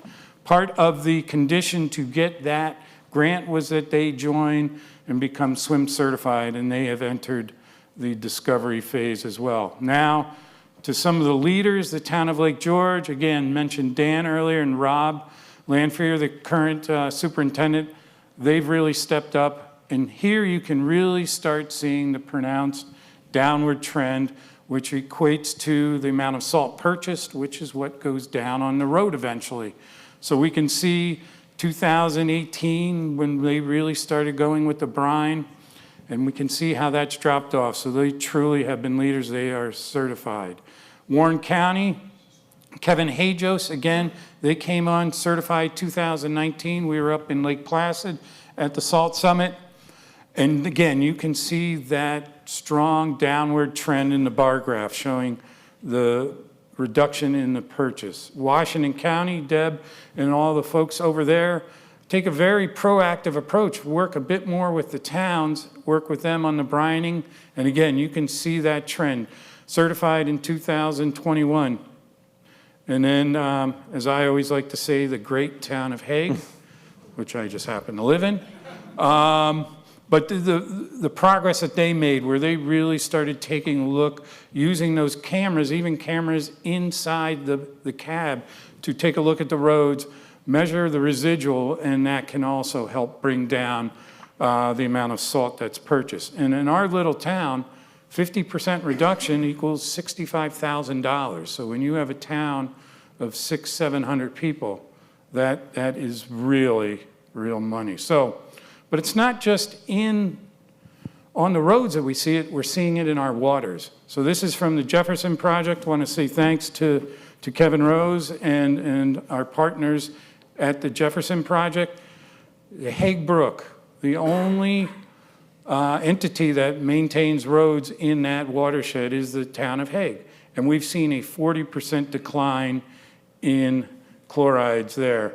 And we talk about Lake George, and we saw the presentation by Jim and Steve and Jack. So we are now seeing that trend that was going up, tripling since 1980, is starting to level out and plateau. Again, part of it is the winter precipitation change, but part of it is the hard work that many in this room are doing. So kudos to everyone. So And it's not just here in Lake George. We are seeing this kind of ripple out, working with Sawyer. So she has taken that MOU model and moved it out through the Adirondack Park. There were now 23 towns that were committed to the MOU to reduce road salt. So we can see that starting to ripple out through the Adirondack Park and then through New York State, where I was a member, Phil was a member of the Adirondack Road Salt Task Force. A report came out, recommendations were coming out, and we still we haven't yet realized all those recommendations. More work needs to be done, but we can see this model that Phil started with SWIM starting to ripple out through New York State, all the way out towards Buffalo, Rochester, they're on a panel this afternoon, through Syracuse. So again, this is a model that started locally, rippled out through the park, and now going out through New York State. And we're seeing it go further than that. Through the hard work of Phil, many times we in the room want to get Phil, we can't get him because he's going down to Virginia, working with municipalities, entities down there, watersheds up in Maine, all the way up to where Rakib is up in Waterloo in Canada. So we can see how this model, and we like to say that a little bit of our input has gone outward with the hard work of many in many different communities. So where do we go from here? We need to work with others. We need to work and bring the legislation in. We need to get more work done and improve this. We're going to work with other NGOs, our partners, the Adirondack Council, ADK Action, Riverkeeper, and we really need to bring that work that Senator Harckham and others are doing in the legislators to bring that into fruition and actually enact this so that we can have better standards and better models moving forward. Locally, we want to renew the Lake George Road Salt Reduction MOU every 10 years. We want to see those levels in Lake George drop down to 10 milligrams per liter. We heard Allie talk about that earlier. That's where we want to really reduce that impact to the ecology, and we want every program, every municipality in the Lake George watershed to become SWIM certified. So, long morning, we've reached the end. I want to thank everyone. So here, with continued collaboration and investment in science-based solutions, we will move forward and we will bring Lake George model, bring it through to the Adirondacks, and bring it through to New York State so we can have a clean and healthier future. And with that, I have one slide left, and then we will bring you back to lunch. But I'm pleased to announce that we have readopted the 2015 MOU for reduction by all the municipalities in the Lake George Basin. That occurred over the last month. So I want to thank the town of Bolton, the town of Hague, town of Lake George, town of Putnam, town of Queensbury, village of Lake George, town of Ticonderoga, and the town of Dresden. So they've all re-upped and recommitted to this road salt reduction initiative. So with that, I want to thank you all, and it is now time for lunch. We have a working lunch. I think we've gone a little over. I apologize for that. But with that, we are at 12:21. We will reconvene at 12:45. There are boxed lunches outside, and we'll hear from our presenters to move into the demo session that will start at 1. So thank you very much. So as we celebrate, our work and our SALT Summit that we have here, I have to admit that, we got this idea from elsewhere, as you do with most ideas. The folks up in New Hampshire have been doing it longer than us. New Hampshire Salt Symposium was an event that we learned from, and we wanted to be like them. They do things a little different. And we're excited to have Dean Outhouse here from up there. He's with Piscataqua Landscaping and Tree Service and started there in 2022 after having been in the commercial snow and ice management industry for over 25 years. He serves as a trainer for the New Hampshire Green Snow Pro program and is on CIMA's editorial committee. and for the Snow Business magazine, which I hope many of you have seen. And over the years, Dean has made a concerted effort to reduce the environmental impact of winter operations. And I do have to admit, as I said, I like to do a little searching to get little tidbits on everyone. So I looked for Dean Outhouse and New Hampshire, and I don't know if Dean knows this, but I found about somebody else who was charged with embezzling from a local police agency, and I'm like, oh my God, what did I get into here? But Dean, I'm sure that's not you, but with that lighthearted note, I want to welcome the real Dean Outhouse to the stage, so thank you. As Chris stated, research and development, right? It mirrored us. I was at a conference a few years ago. Someone said research and development is rob and duplicate. Take someone else's idea, make it your own. And we'll go into a lot of other stuff, but first I want to say I am originally from New York. I haven't always resided in New England. I was born in upstate Cayuga Lake region out of Auburn. So don't hate me because I'm a Pats fan. Pats suck right now anyway, so I'm fully with you guys right now. So been doing this for 25 years. And Ted, who we just saw up there, is extremely energetic. I work with him in the Green Snow Pro program, and everything he just stated revolves around culture. Everything we're trying to do here, we all are trying to do it. We're all trying to be better, but I picture it as two linemen, right? There's us, the contractors, municipalities, the scientists, and we're pushing up against the attorneys and the politicians. And unfortunately, they have deeper pockets. It's what it is. To make change, we really got to go all in. And there's plenty ways to do it. Yes, that is my last name, Outhouse, spelled commonly, O-U-T-H-O-U-S-E. But the one thing it is that you won't forget me after today. Someone asks, who spoke with? I don't know, some guy by the name of Outhouse. I will be the one guy that you remember from this seminar, other than Phil Sexton, because everyone knows Phil Sexton. So this next slide, I'm not peacocking here or anything like that. Everything comes down to training, and I say training and certification because if you've ever gone to court for a slip and fall, they are going to find any source, any hole to dive into.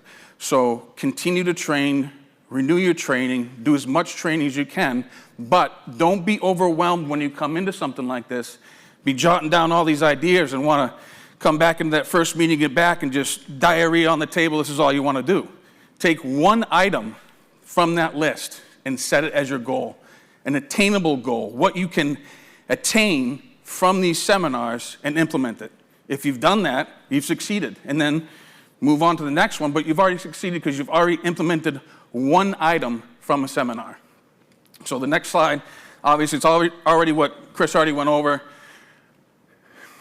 everything I've done. So graduated from UNH back in '98, began my own snow removal company, had that in place up until COVID. I worked very closely in the Seacoast region with Piscataqua Landscaping. Back in 2022, Piscataqua Landscaping offered me a job to take over this industry and help them to expand. We currently service from Cape Cod, Massachusetts, all the way up to Thompson, Maine. We have 6 branches. So we're growing, and I cannot keep up, to be honest with you. An example, back in 2009, what was that? How many years ago? 10, 13? Justin Games from Piscataqua was on the cover, the following issue. My company was on the cover. 13 years later, we're working together. He and I have employed the same strategies and stuff, so it's worked well. New Hampshire, the first nation to use salt. We brought it in. We are to blame for all these issues, but we also recognized that and started developing strategies, best practices to get better at it. Salt has been used or doubled in 40 years. This scientist in the room, I did 2 years of high school in chemistry. My chemistry teacher came to my graduation and said, you didn't pass, but I like you, you're going through. So I struggle with chemistry, but I rely, when I go to court, I rely on those professionals to bring them into court. If you've ever gone to court, if you don't know the answer, simply say that and refer to a professional. That's the biggest key I can give. Chloride contaminant is increasing. The expectation in the Seacoast, New Hampshire, Maine region is unattainable. The theory of black surfaces throughout a blizzard, some companies expect. You have someone when it's a storm of 10 and 12 inches and you got someone in a smart car trying to go out to Walgreens to get their 2-liter bottle of soda. It doesn't work. And as soon as the storm ends, they're calling you wondering why it's not black. We have to change that culture, and we have to educate the people we work for. But unfortunately, some of our biggest culprits are some of the federal governments that we maintain. Piscataqua was in a unique position because we're also the Department of Public Works for a small town, first in the state of New Hampshire to do that. We handle everything for them. In the first year that we took it on, our salt consumption was a third of what they used in the past 10 years. So we knocked out 2/3 of their salt usage in just the first year we started servicing their roadways. So how this all came about, how all the Green Snow program came about, was during the expansion of the Interstate 93 corridor. They started expanding. It was a single lane, one direction each way. They expanded it to 4 lanes. In the process of doing that, they had to do core samples, they had to do all the testing of all the waterways, and they were finding out that they were unsustainable. The chloride levels in these waterways were above acceptable levels. So they started doing the research. As they did the research, again, reactive rather than proactive, we have to do something to resolve it. Well, what are we going to do? Well, we determined it's a private contractor, right? This was the chart that they came up. They were saying that 50% of the chloride that's in our waters is coming from our private contractors. Only 27% was from the municipalities, kind of reverse what you guys are experiencing here. So the program in New Hampshire was based or focused solely towards the private contractors. So we were fortunate enough, being the first one, to come up with a New Hampshire state law that adds an extra layer of liability protection for the private contractor. But there's certain things that contractor has to do. They have to have proper documentation. If we have GPS, most people we do now, save that for 5 years, because you could come up with a lawsuit in 3 or 4 years down the road. Every person who operates a bulk spreader in our company is certified through the Green Snow program and gets retrained every year. Training documentation has to be kept on every single individual. And when we do this, you're still not out of the loop. Even though you have the extra layer of protection, you still can get in trouble. Not in trouble, but again, politicians and the insurance companies pushing back against us. We have all had a slip and fall that we knew we were in the right, but the insurance company settled. And I don't have an answer for that. I know that when I do get a notification of a slip and fall, I have a proper documentation I go through 48 hours before a storm, 48 hours after the storm, all of our intel, weather reports 7 days before, 7 days after, and then I pop my certification in there. At that point, it generally doesn't go any further. But that comes back to the attorneys. The attorneys in the state of New Hampshire now are like, oh shit, and I'm from New England, so I apologize for the swearing, but it does happen every now and then. They realized we're losing a lot of money here because a lot of our cases aren't going to court because of this extra layer of protection. So in a way, we paved the road for this program, but we also made it harder for others to duplicate it because the attorneys are in the politicians' pockets and they are kind of fighting us tooth and nail through the process. Part of my responsibilities with the Snow and Ice Management Association Board of Directors is I have implemented a state-by-state task force, so to say, to be following up on all these legislative deals and assisting states how to go about doing it. It's just in the works. It's not a quick turnaround. It's got a attainable goal of 3 to 5 years to be successful in assisting states with this, implementing a state RSA like we have. Going back to how you go about getting the certification, obviously, initially, it's an 8-hour course. It's very death by PowerPoint, running through scenarios, numerous scenarios, different temperatures, different weather patterns, different humidities, different, the wetness of the snow and all that. And every year you have to go through, or I think 3 years now, you have to go through a follow-up course. But the SIMA, Snow Ice Management Association, symposium, the SALT symposium, other symposiums are deemed as training classes that count towards your hours. This is a form I fill out for everyone.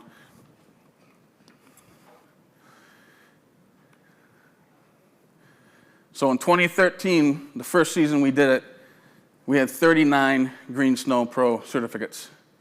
10 years later, we have 712 private, and in 2 years, we have 177 municipalities in it now. Well, that's the companies, I apologize, different slide. Going back to what Allison said, training. Piscataqua is in a position where we have a training coordinator. They do tailgate talks in the winter. We have random weekly sessions that we do training.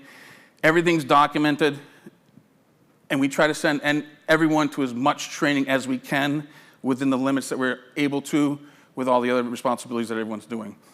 But New Hampshire hosts, through the University of New Hampshire, hosts about 20 to 40 classes starting in August, and they go through the winter. Some of the different events that we've held, different locations. A couple years ago, we were at Loudon Speedway. This past year, we were at Cisco Breweries in New Hampshire. And just 2 weeks ago, we were in Concord, New Hampshire. This is all voluntarily. Any company can do it. Any municipality can do it. Obviously, the state charges.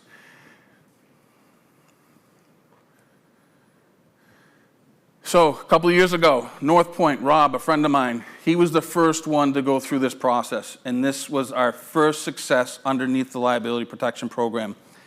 Rob did everything right. He had his GPS software. He had his all the processes in place. He had his training. He had everything down to a T. The bookkeeping, the amount of detail that he had was something I've never seen. This case was a couple of years, and it cost him a lot of money.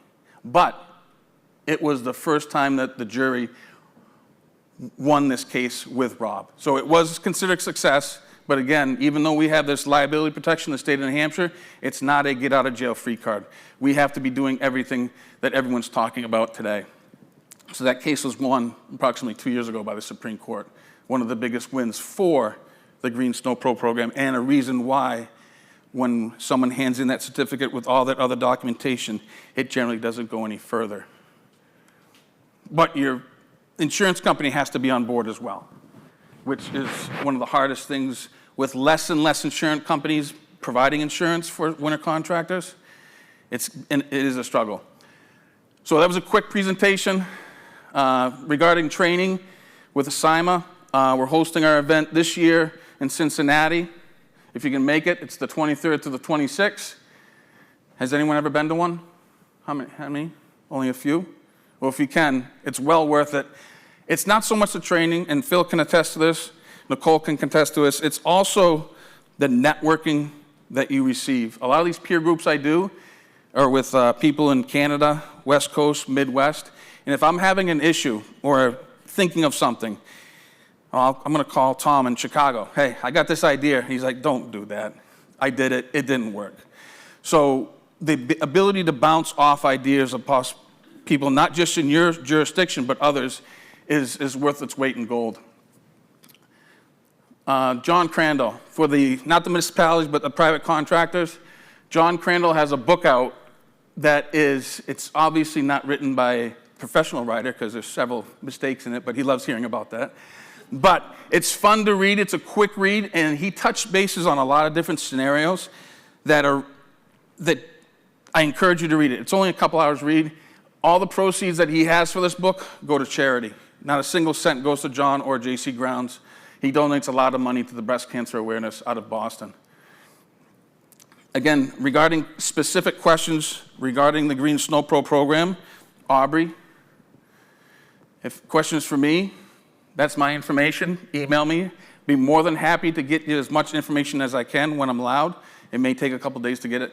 But that's really the gist of our program is we created the issue by you being the first one to use salt. We then realized it, and now we're trying to rectify it, but then also offering our knowledge to the other states that are trying to do the same. So I'm hoping you guys have some questions. Has Piscataqua had to test this yourselves yet? No, we have not. Luckily, the one case that Justin Gamser, who's the president, the one case that he had to go to court was someone slipped and fell inside the building.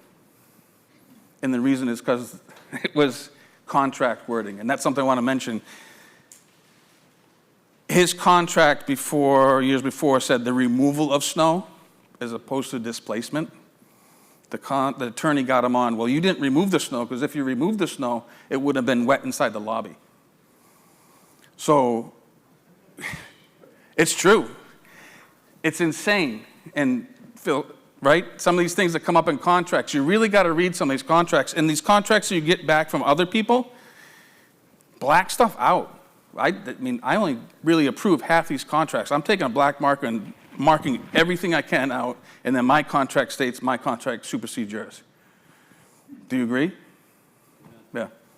But that was the only case that really went deep into trial, and it was just on that one word, removal as opposed to displacement. It's crazy. Yes, sir. Even for like a slip and fall case that doesn't go far, do you know the cost about what it, even if it doesn't go into litigation? So the ones that I've done, I had 4 this past winter, and it didn't go anywhere. It was just basically my time on taking my spreadsheets, putting it all together, handing it to, whoever in the office, go and send this off to the insurance carrier. Insurance carrier gets it, sends it to the defender or plaintiff or whoever you want to. And as soon as they see that certification from myself and Justin, it doesn't go any further. That's this year. I don't know what's going to happen in the years to come, but so far, the 4 that we had this year haven't gone anywhere. Yes. But again, yeah. And again, the attorneys in New Hampshire, the border states are saying, do not let this pass. We're losing money from it. That is the fact. That's the truth, unfortunately. Couple more, come on. Couple more questions? Okay. Who was actually behind launching this program in the first place? Who made this happen in New Hampshire? So Ted, who you saw up there speaking before in the video, he was one of the originals, but as far as the person who, I couldn't answer that. I probably should know that, and I will find that out. But I know Ted was involved in the original process back in 2013.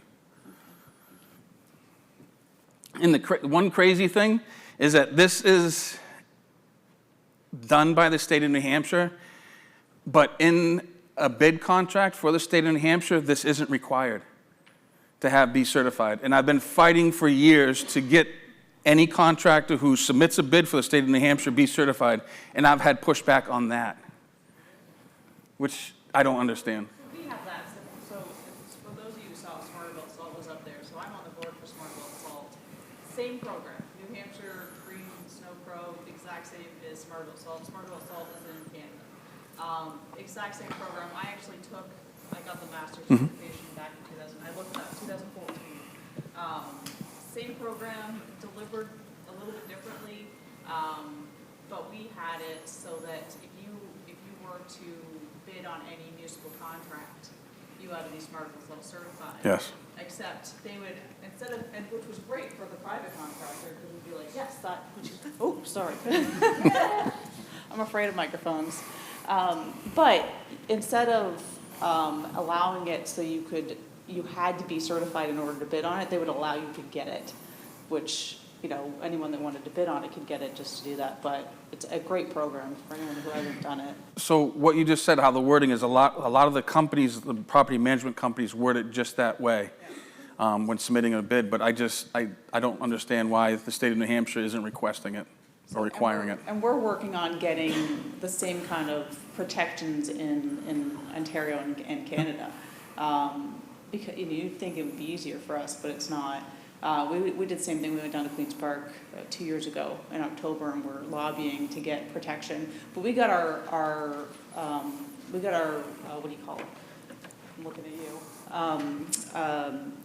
We only have to, you have, what is it? It's down to like under a year to sue you, to be sued now. Our statute of limitations, we got it down to like under 2 years. Yeah, no, we're at between 3 and 5 right now, depending upon when it gets filed. So, I mean, it helps, but this is New York State, it's a little bit different. So all the training that we do with our individuals, I still, when I go out the next day, I pull my hair out, I cringe, I take pictures, I'm like, what is going on? We go over this every time, guys. Why is there? And I saw the pictures up in a couple other slides that you had prior to this about the salt pass. We get that even when we train. And the question is, well, I didn't want to go out the next morning. So we train, but we still have people who aren't not willing, but I understand, like, we're tired. No one wants to go back out after being out 24 hours and only getting 3 hours of sleep. So I get it, but there's just got to make certain tweaks in the routes or something like that, but we still get it even though we train. The one biggest thing, if anyone's ever considering going to liquids, the best path is sidewalks. Sidewalks will get you your greatest return on investments on that. You won't get the complaints about the granule or anything like that. The only thing that is coming down the pipe is who makes that product that you're putting out. If you're making it in-house, make sure you're documenting the salinity every step of the way. When you make it, what time you're making it, when you tested it when it went on the truck, and when you're testing when it goes out of the truck, because that's an avenue that the attorneys are going to go after next.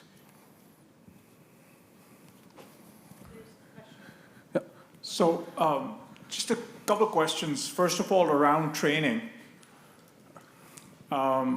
Is the training primarily around paperwork and record keeping, or does it have to do with the actual maintenance as well, like what to do, how much to put down, etc.? All the above, everything. Okay. So go ahead. No, go ahead. So follow-up question to that. I'm assuming that, so what we've seen in the last decade or so is that training sometimes or often isn't universal. So it would depend on the kind of customers you're servicing. It would depend on the kind of equipment you have, the kind of staff, the kind of contracts, etc. So I understand the part where bulletproof paperwork will kind of help you get, say, 70% along the way, but sometimes those decisions would be different for me versus you versus somebody else. So how do you accommodate for different, I'd say, operations in your training? And how much success have you seen with the actual training that you provide actually making an impact on the operational side of it, not the paperwork side of it? And if you have any examples of that. Well, specific examples, no, but I can say that our total service acreage area is increasing. Meanwhile, our salt usage, even though we're more salt applications per winter now, less snow, more salt applications, just because in the Seacoast region, it will start off as snow, it will change to sleet. For 4 hours in the afternoon, it changes to rain, back to sleet, and back to snow. And then it stops for an hour. We all send everyone home, and then it snows another 2 hours. So we salt any given storm 5 to 6 times, which you were like, holy shit. But it's because of the different weathers that are coming in at different times and the different travel. So we are seeing a decrease in the amount of salt usage, but an increase in the amount of acreage. So people are abiding by the cards in the trucks that set, the account managers go, we want you to use setting number 3 this storm. So that's what we've done. So that comes back to the calibration and knowing, and our regional managers determining what range to set the spreaders on, as opposed to the guy just getting in there, cranking each one up to 10 and just going. So it's not I can't show you on paper, I can just give you the generalization. And now, with the electronics and stuff that are coming out, the new Boss spreaders, the new salt spreaders, all these new controllers can actually capture the amount of pounds you're putting out on a given site. Time for one more. Go ahead, Erin. Hi, thanks. I'm from Connecticut DEEP, and we've been having trouble getting the liability passed through Connecticut. They've tried once or twice, it's gotten squashed each time, hasn't made it out of committee. particularly because in Connecticut, they're struggling with trying to get it defined to slips and trips. How did New Hampshire define the liability limitations? In Connecticut, it was perceived as, well, you're free from any liability. No. So what New Hampshire did was we got, and I don't know if you did this route, we got the watershed and the Department of Environmental Services involved in really having those two entities push us across the finish line is what got us. All the attorney jargon in there can always be manipulated or changed, but having that backing of the two big bodies within the government is what got us across the finish line. Aaron's got one more. So, Dean, the New England rumor mill being what it is, Vermont is trying to get this in place. It may already be underway. Yep. The word on the street was that, while initially this had been experiencing some success in limitation of liability, that more recently it was not as robust, and as what you're alluding to, things seem to be more aggressive, and then participation as a result was kind of falling off in terms of less people were wanting to be certified. Can you speak to that? Is that just a New England rumor, or is that founded? It's true and not true. So what happened was after North Point, prior to North Point, all the trainings and everything, and us saying, oh, this is the greatest thing in the world, you know, come buy this property beside the lake when there's no lake exists, was dying off, yes. And then once Rob and North Point was successful, the numbers started going back up again. It's like anything, there's trends. COVID obviously had an effect with it too. But again, it's not a out of jail free card. You need to really be doing the paperwork. And I guess we're at the point now that I think we may be even taking an approach that if people aren't doing the paperwork, they're going to pull certifications. That's been discussed too. Great, Dean. Oh, thank you. Thanks so much. Thank you.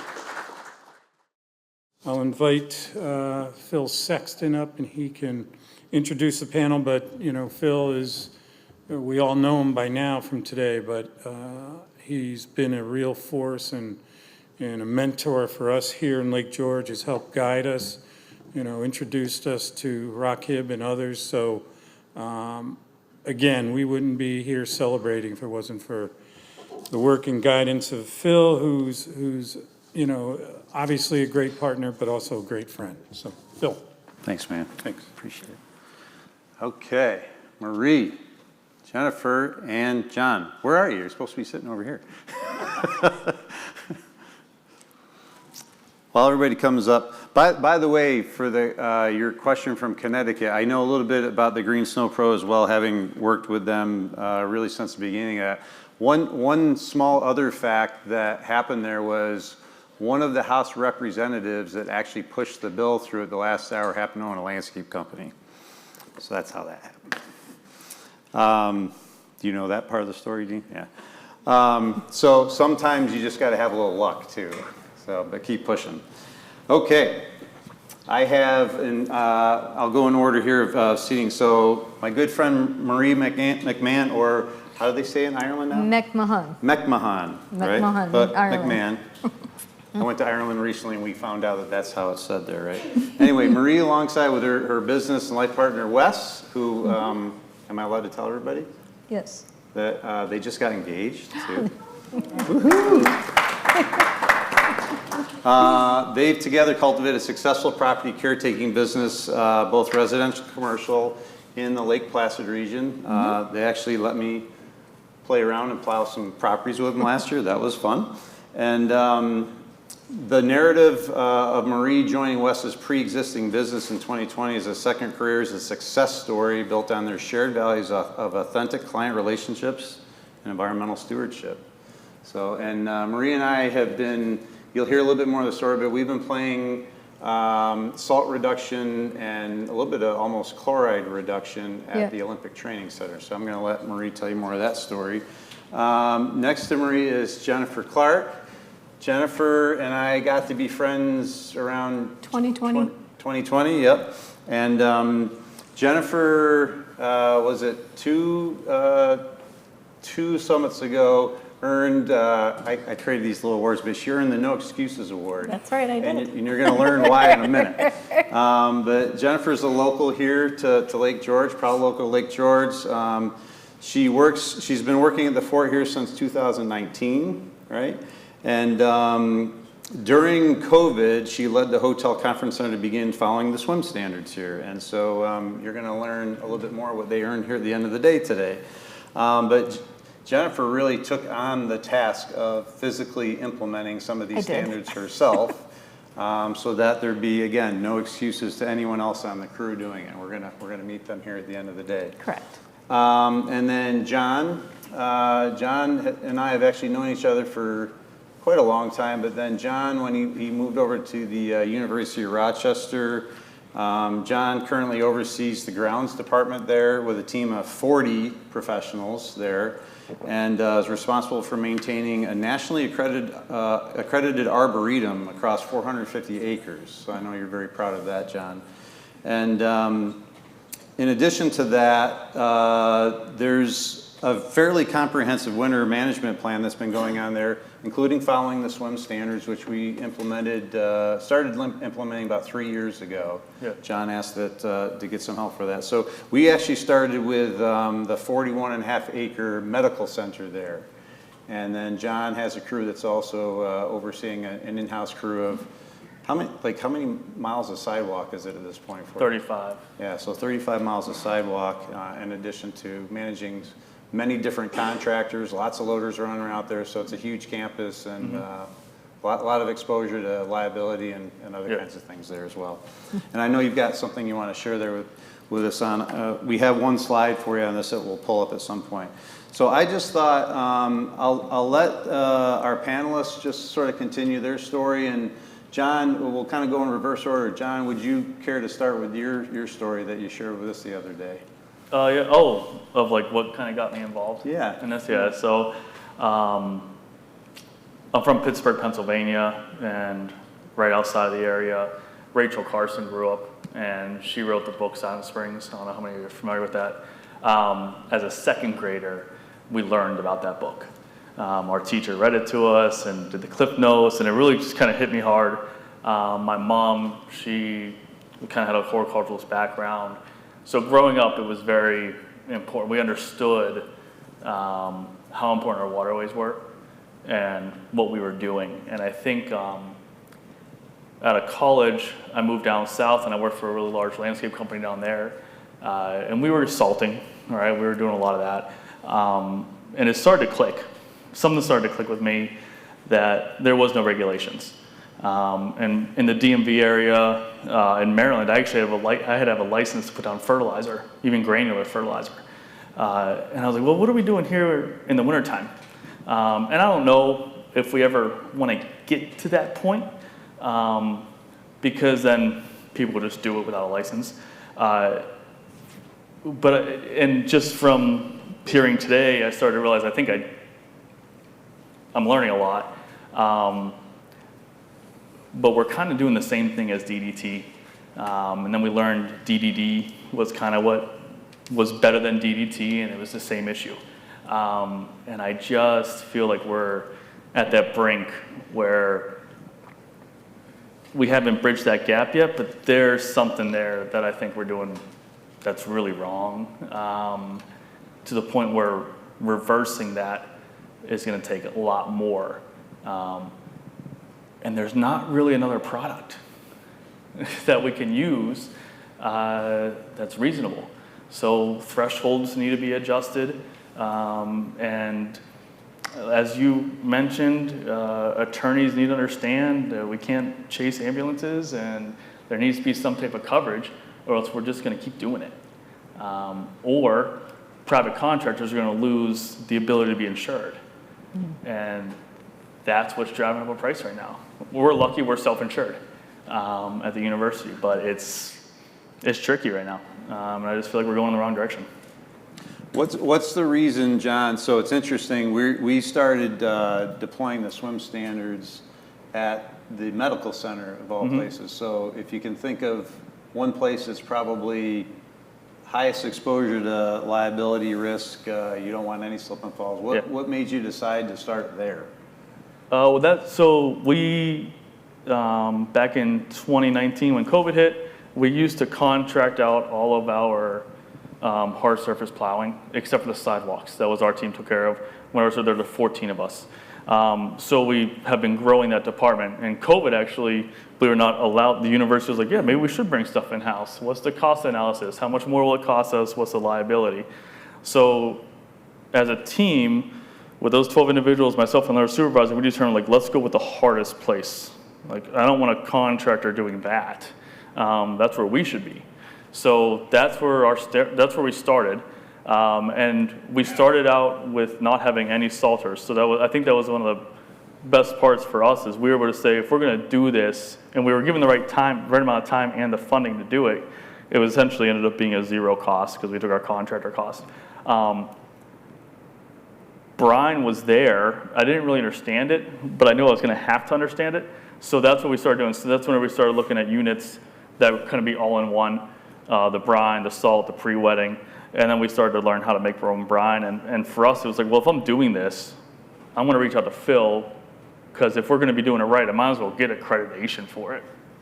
So that's kind of where it started. But we didn't want to go with the easy way. We wanted to learn at the hardest place where you can't fail no matter what. And my team wanted to start there too. And I think that's where it was like, that's what kind of made sense to me, and that's where I knew we could have the support of it. Because our team said, let's go there, not there. Let's go to the hardest spot. That's what we did. Can we take a look at that slide with the chart? Yeah. So John, your chart's up here. So, oh yeah, okay. Because one of the things I'll add to that, because I have to admit, when we first discussed starting this at the medical center, even I was maybe slightly apprehensive, like, be sure you want to start there first? So, so you convinced me as well. But so I always think about unintended consequences. So what does it look like today, you know, from a slip and fall standpoint? And I thought it's very interesting how the university measures this. Yeah, so this is actually, we measure this ourselves. I made this chart. Our environmental health and safety department, any slip and fall has to be submitted through them. They have to track it and know what's going on. I would like to say I started at the university in 2016, so let's just put that out there.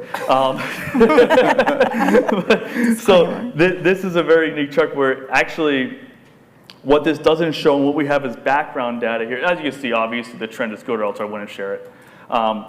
The background data behind it is what this doesn't show. It doesn't show the acreage that was added. As a university, prosperity is a beautiful thing. In the medical center, prosperity is a great thing. And we've just grown. We've added, which isn't even that 490 acres or whatever number I gave you, we've actually added 115 acres of hard surfaces over the past 2 years. Those are off-site properties that we still track all slip and falls. So we've added that, and we've been able to reduce our slip and fall count.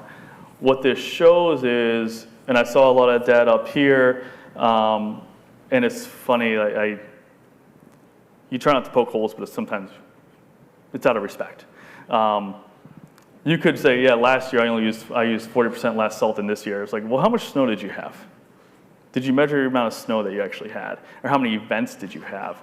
So we actually track our events also. So events for like last year we had 88.6 inches of snow, but we actually had 72 events.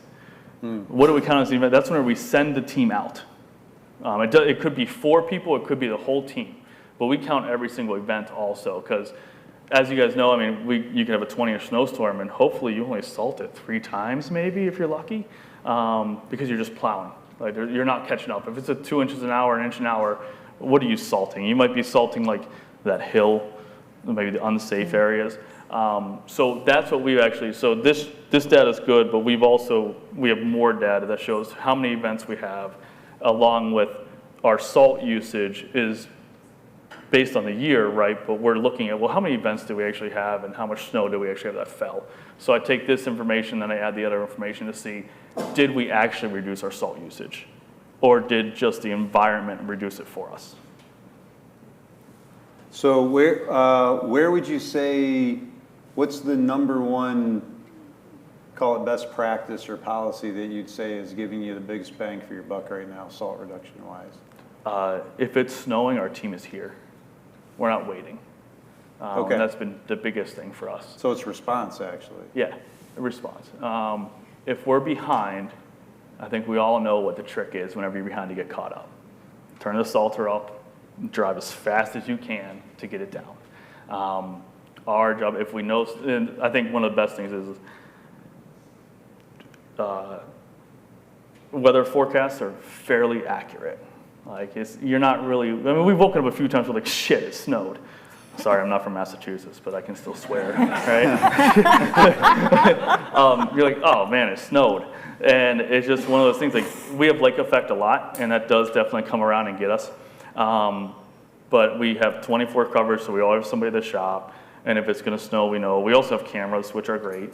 But it's been, the best practice has been not getting caught with your pants down, not doing the term like shit or get off the pot, you gotta turn the salter on, you gotta go. It's been try not to be as reactive as possible. And that's what we've learned. And then what we've also done, I think where that goes hand in hand is we actually have tracking on all of our salters, so we know how much salt goes down at any given moment, and it's live tracking. So what we'll do at the end of the storm, I'll actually hear team members start competing with each other. Like, well, I was at 20% rate, what were you at? Like, well, I was at 10%. Like, well, I was at 20% then. So I've started to notice over the past 5 years where we've been using these units is now we're getting down to like 7%, 8% salting.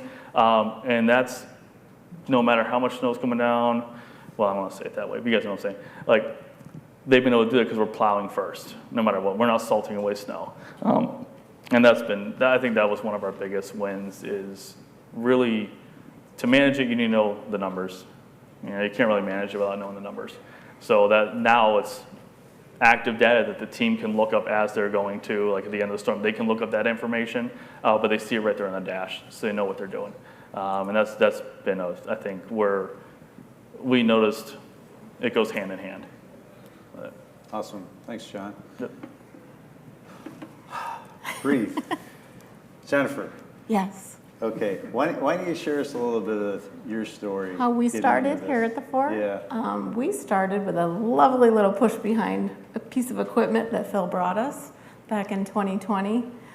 Back then we had the Best Western Hill, which was wonderful.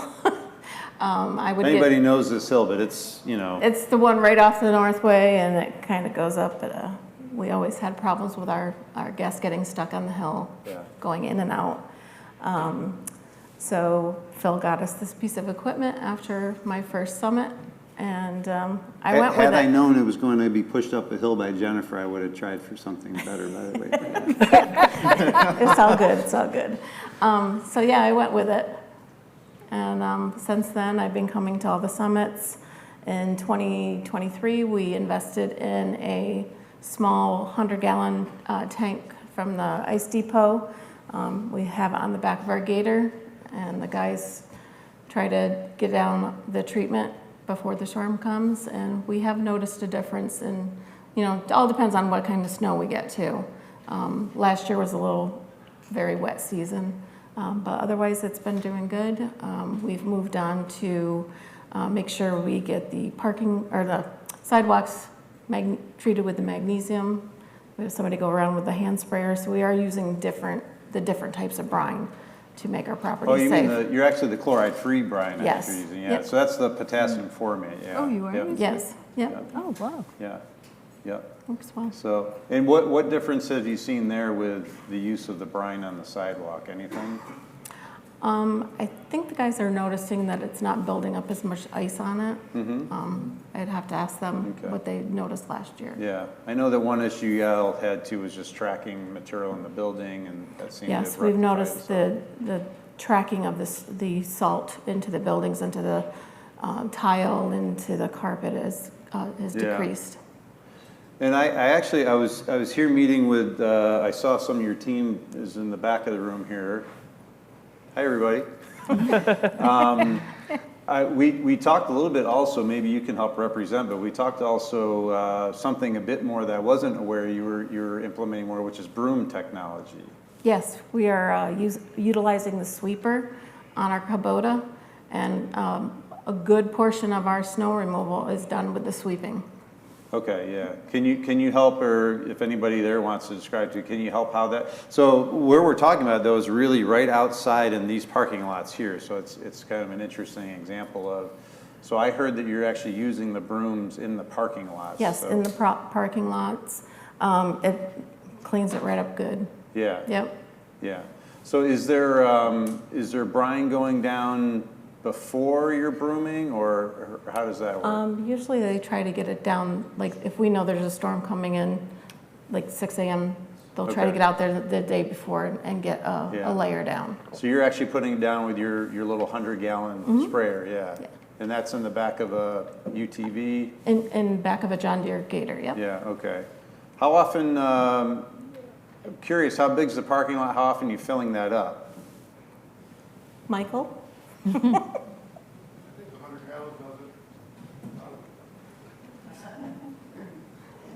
Yeah, yeah, you can give him the mic. Yeah. Yeah, give the mic to Mike. I think 100 gallons does it. Okay, so 100 gallons. So do you assume you have about a couple acres then?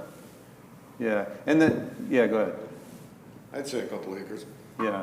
So, really the point there is, I think we think about this in terms of, I was having a chat with someone outside during the demos, and Sean from Granite State and De-icing Depot and those guys, I mean, they have a trailer full of stuff. And yeah, you could easily spend a couple $100,000, but you could also spend less than 4, and sometimes even less than 2, and just to get started. And even that, what Jennifer's describing originally was a 12-gallon push-behind, battery-powered sprayer that the reason, Jennifer, you got the No Excuses Award is she used that on that hill at the Best Western, and Correct. that's what helped prevent the bond. Yes.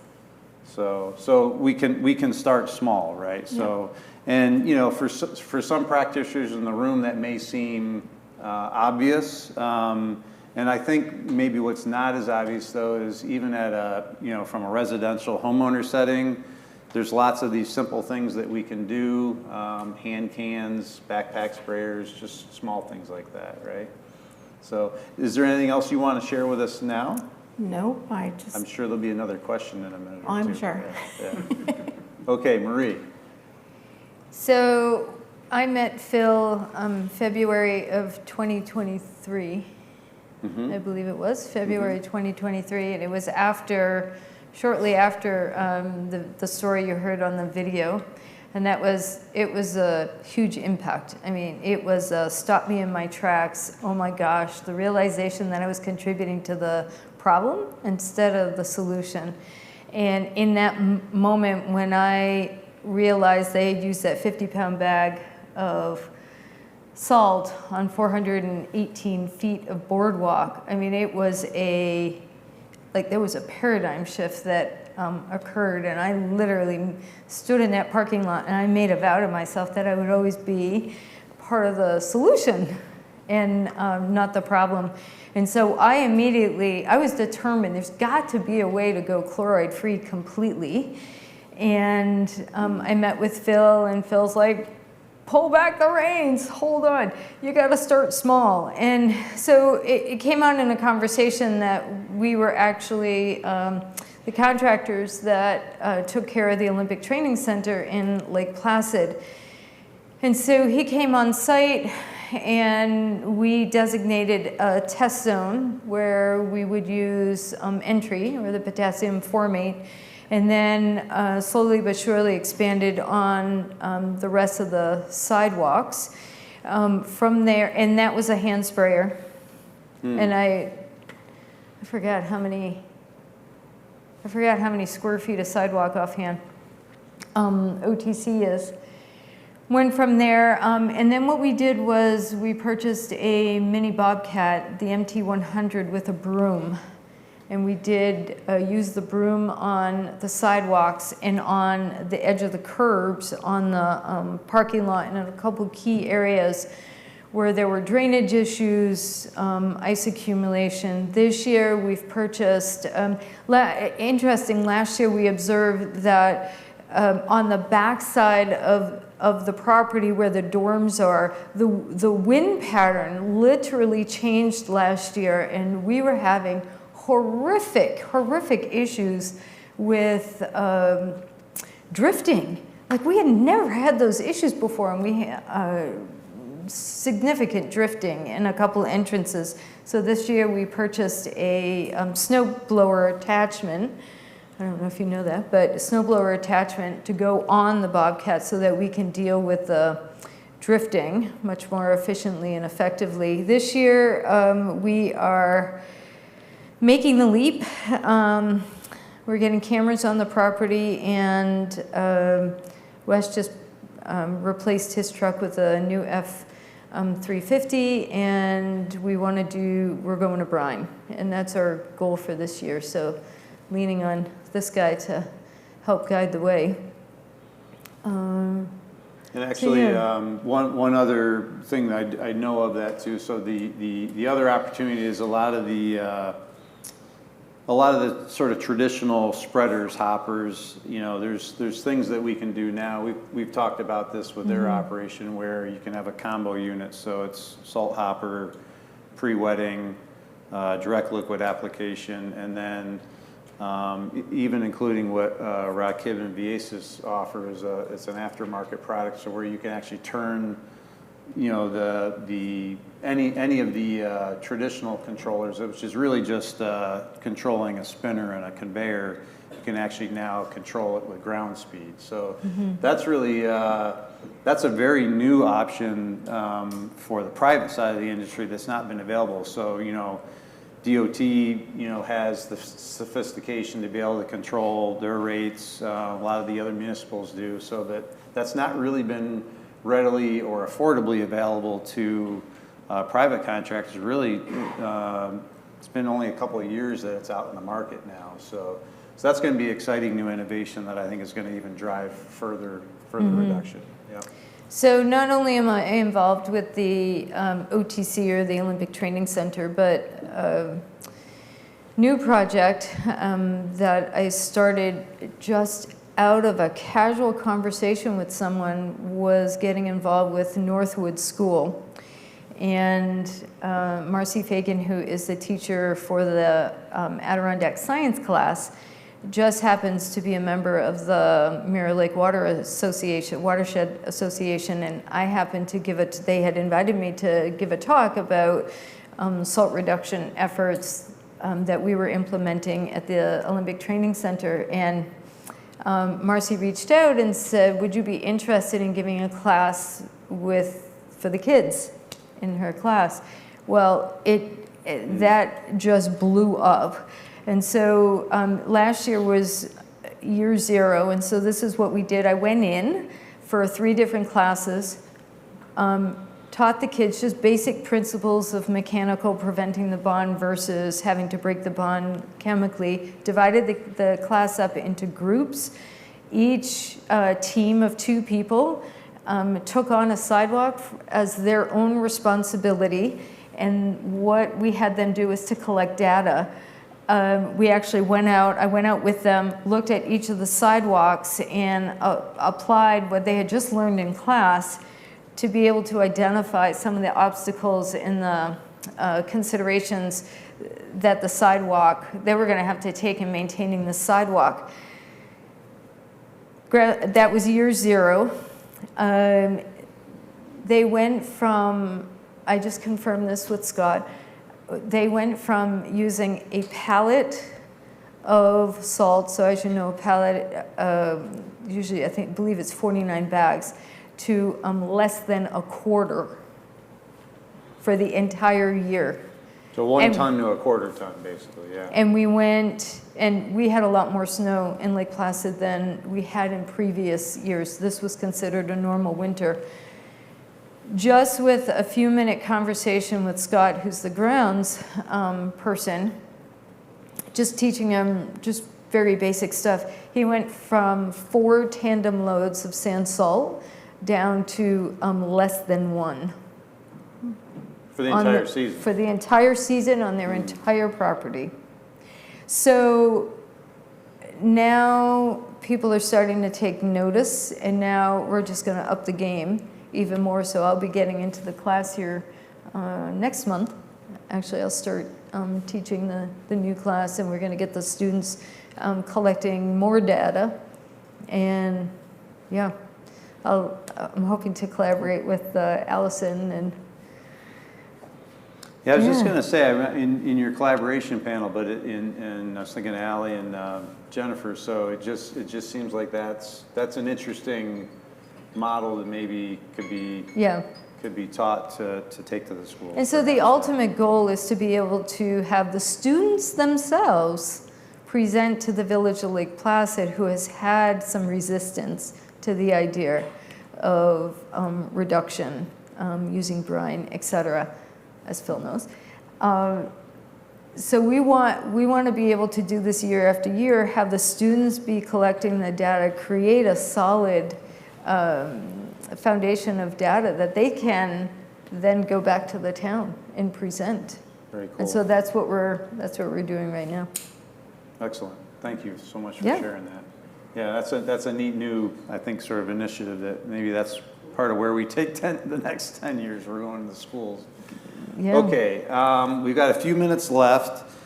I'm curious, John, maybe start with you again. Any impediments or any constraints you see moving forward, and if so, what would that be?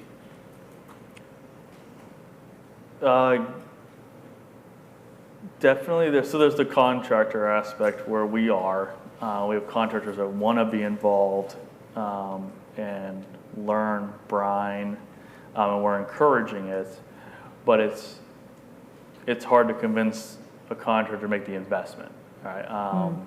And not just the investment, but also taking a chance of failing. And it's hard for me to say, yeah, go ahead and fail on my property. So, I want you guys to figure it out, and I don't mind being your test dummies to try this area, but I think that was the hurdle.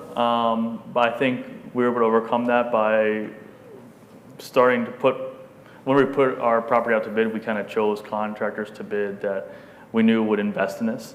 And that very much dwindled it down to only a couple contractors, and then we were able to commit to a 5-year contract with them. And I'm sure some of you contractors out there would appreciate that. As a private entity to say, hey, I want you to invest in this brine, come on, let's do it. They're like, well, you gave me a 1-year contract, what are you thinking? So I think that was our biggest impediment, and we started to find ways around that. And it took a lot of my own lobbying for the university to accept that. But they did, and it didn't take too much. It was just kind of that, if we want to work together, we need to be also working with our contractors, not asking them to do everything and take on the risk and then walking away if they fail. So, And that's where you're in a unique position. You're both the service provider in this case, and you're also the customer. So it's a unique perspective that's very, very valuable, I think, for us to learn from. And Maria, I know just knowing enough about the Olympic Training Center, I mean, I think I heard from them a lot of support. As long as it doesn't cost me more money and it doesn't increase my liability. So how do you think we're doing with that so far? Oh my gosh. It goes back to relationships, right? I mean, yes, there's a business aspect of it and the litigation and the liability, et cetera, but they see us making the effort. They see us experimenting. They see us going above and beyond.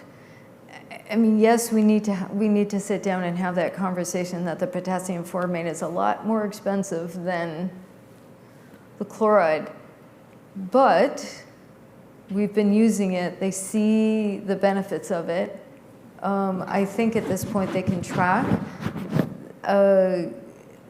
In terms of the interior, the infrastructure of their buildings, they're not having to put as much money into repairs, et cetera. So I'm hoping that all plays into the I mean, cost certainly picture. plays a role. I think we can agree, right? It's just how do we put a value on it beyond the material, right? I mean, in this case, I think because we're going brine, we're moving away from sand. They're not going to have the cleanup costs, right? Right. So if we highlight that And of course, I can tell them exactly what they paid us to do the spring cleanup. So, you know, take that money and invest it in the Yeah, cool. entry, so. Jennifer, where do you think you're taking things next? I think we should invest in some more equipment for the guys to make sure they can do the job properly and keep this parking lot. Guys, what equipment you want? And your tractor. A grill? Oh, they want my tractor, yeah. What's that? Yeah, yeah. Well, actually, interestingly enough, if you don't mind me sharing, one of the things we just did recently with the Fora was we came up with we created a chart or a matrix that actually sort of behaves like a wish list to say, because I think that's sort of the point. It's like, we don't have to go all Monty all in at once, right? So it's like, you know, it's one small step. So the conversation again I had out next to Sean's trailer was, you know, if you bought everything in this trailer, sure, you'd be set up great. But you could start with just this 100-gallon sprayer, to your point, and you know that's essentially how you all started, right? Correct. And you've actually made a lot of inroads just with, you know, being lean with the operation. Right. So proud of you all for doing that. I'm gonna call this a wrap, except for let's have any questions from the audience if there are any. Marie, I want to know how good of an operator Phil was. Really? He's up there talking a lot. Yeah, no, there was a lot of attention to detail. A lot of attention to detail. That means you were it's great. slow. Yeah. That means you were slow. Just so you know. I didn't say that attention Guilty to as detail. charged. Yeah. Yeah. Fine. All right. No, it was a big help. Yeah. Any other questions? Do you get any pushback from your team for changing things? I don't like microphones. Oh, pushback from the team for change. Right. Was there any pushback from the team? In the beginning. Team, In the beginning. was there any pushback? Well, Mike is a kind of a newbie to it. So, but our old team, we have some newer employees in the maintenance department, but some of the older employees were, you know, set in their they ways. weren't a willow they would not bend. So it was Okay. a struggle at first, but they're coming around to it. Okay. Were there any, I mean, I know, like, John, I think for you, I mean, it sounds, I'm going to speak for you maybe for a second, but it sounds like all the way up to the president of the university, there's support, right? And it seems like that's a help. Yeah, that was helpful. We did have pushback individually from some of our team members. I think what kind of broke that barrier was we started off slow. We just started with 200-gallon tanks, and we just started off doing sidewalks, and we made ice the first time. And we just owned it. I mean, I owned it. I was like, yeah, I have no idea how that happened, Dean but saying, we screwed up. Yeah. But I think there was, after that, it kind of like, then, honestly, after that happened, there was buy-in. I think it was just like, we're all in this. And You can tell the change immediately. yeah. Like, when you start using brine, and we did the same thing, we started on sidewalks, because granular is kind of messy, and it leaves spots, and it does, you know, it's not a clean surface right away. When you start using brine, like a light snowfall will be gone. Yeah, So and you immediately noticed. And that we're an arboretum too. I mean, our team is very proud of that, and we do all the restoration. Graduation, commencement week is May 20th, so we have like 3 weeks to get everything cleaned up and make it look like it's midsummer. So it's definitely like an intense period. So they've come to appreciate the cleanup is less, and we don't have as much burned grass on the edges. And no, I mean, salt's just not, it's tough. You know, walking on it, tracking it everywhere, so having that reduction was good. All right, well, thanks to all of you for what you're doing. You're leading. Everyone in this room, I believe, is leading, so thanks for that. And really, you're helping to carry this forward to the private side, so thanks for your help. Okay, that's a wrap. All right, before we let everybody go, Maybe Marie, you can help me even. I've got a few little things to hand out here. John, you go first. So John's already let me know. So this site certification, well earned. You have to keep earning it though. Just remember that. Yeah, so right. there's recertification. I gotta get the funding for that. So this is for the Rochester. It's actually for the University of Rochester Medical Center. And then John just recently told me he wants to go after the campus next. Yeah. So congratulations, Thank man. you. Well deserved.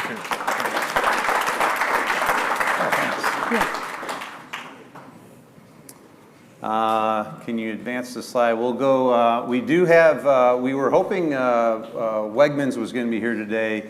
We do have a plaque for them. They couldn't make it here today, but they've actually met full certification for their entire Syracuse division, as they call it. So that's 9 stores in the Syracuse division. And then they've actually implemented swim now at 50 different locations. So Wow. if you look from Buffalo to Massachusetts and a few up and down, but call it the New York State Mass Turnpike Thruway, that's what they're implementing right now.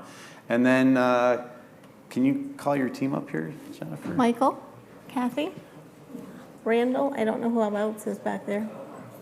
I'm going to hand this to Jennifer, but right here where we sit, the Fort William Henry has earned their initial site certification, led by Jennifer. But I'd like Jennifer actually to present it to her team. All right.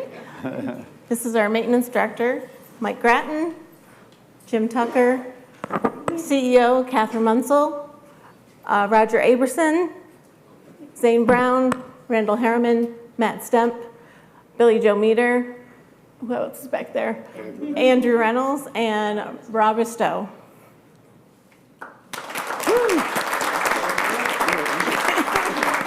So, Turning it over to you. as we said, it's about people, so here it is. You can absolutely say something. This team Can we, is a phenomenal team. This is a phenomenal team of people, and the conversation was it hard to talk people into it? You know, the Lake George Association has been such a helper. We've always talked about it as they're our science department. We don't have the ability to have a science department. So when they first brought this forward, it was like, we can do this, because it had such an undeniable effect, a positive effect. So all of us had to learn, and all it was learning. I believe that we had fill-in for a couple conversations, and those things that change is hard, period. You know, we all accept that. But the more we could educate, and using the LGA and the consultants, the better off we were. And I believe our team bought in, because they could really see that it helped their jobs. It was easier, and it was the next step to helping the lake, and that's what we're here for. So I thank my team, because they're the heroes right here. Amen to that. Thank you, Kathy. All right, it's a wrap. Go that way. It's a wrap. Well, thanks, everyone. It was a day of celebration and enjoying the work that we've done. I do have to remind you, please, if you're still here, take a little bit of time for the evaluations. Again, that means a lot to us. We do take a look at those.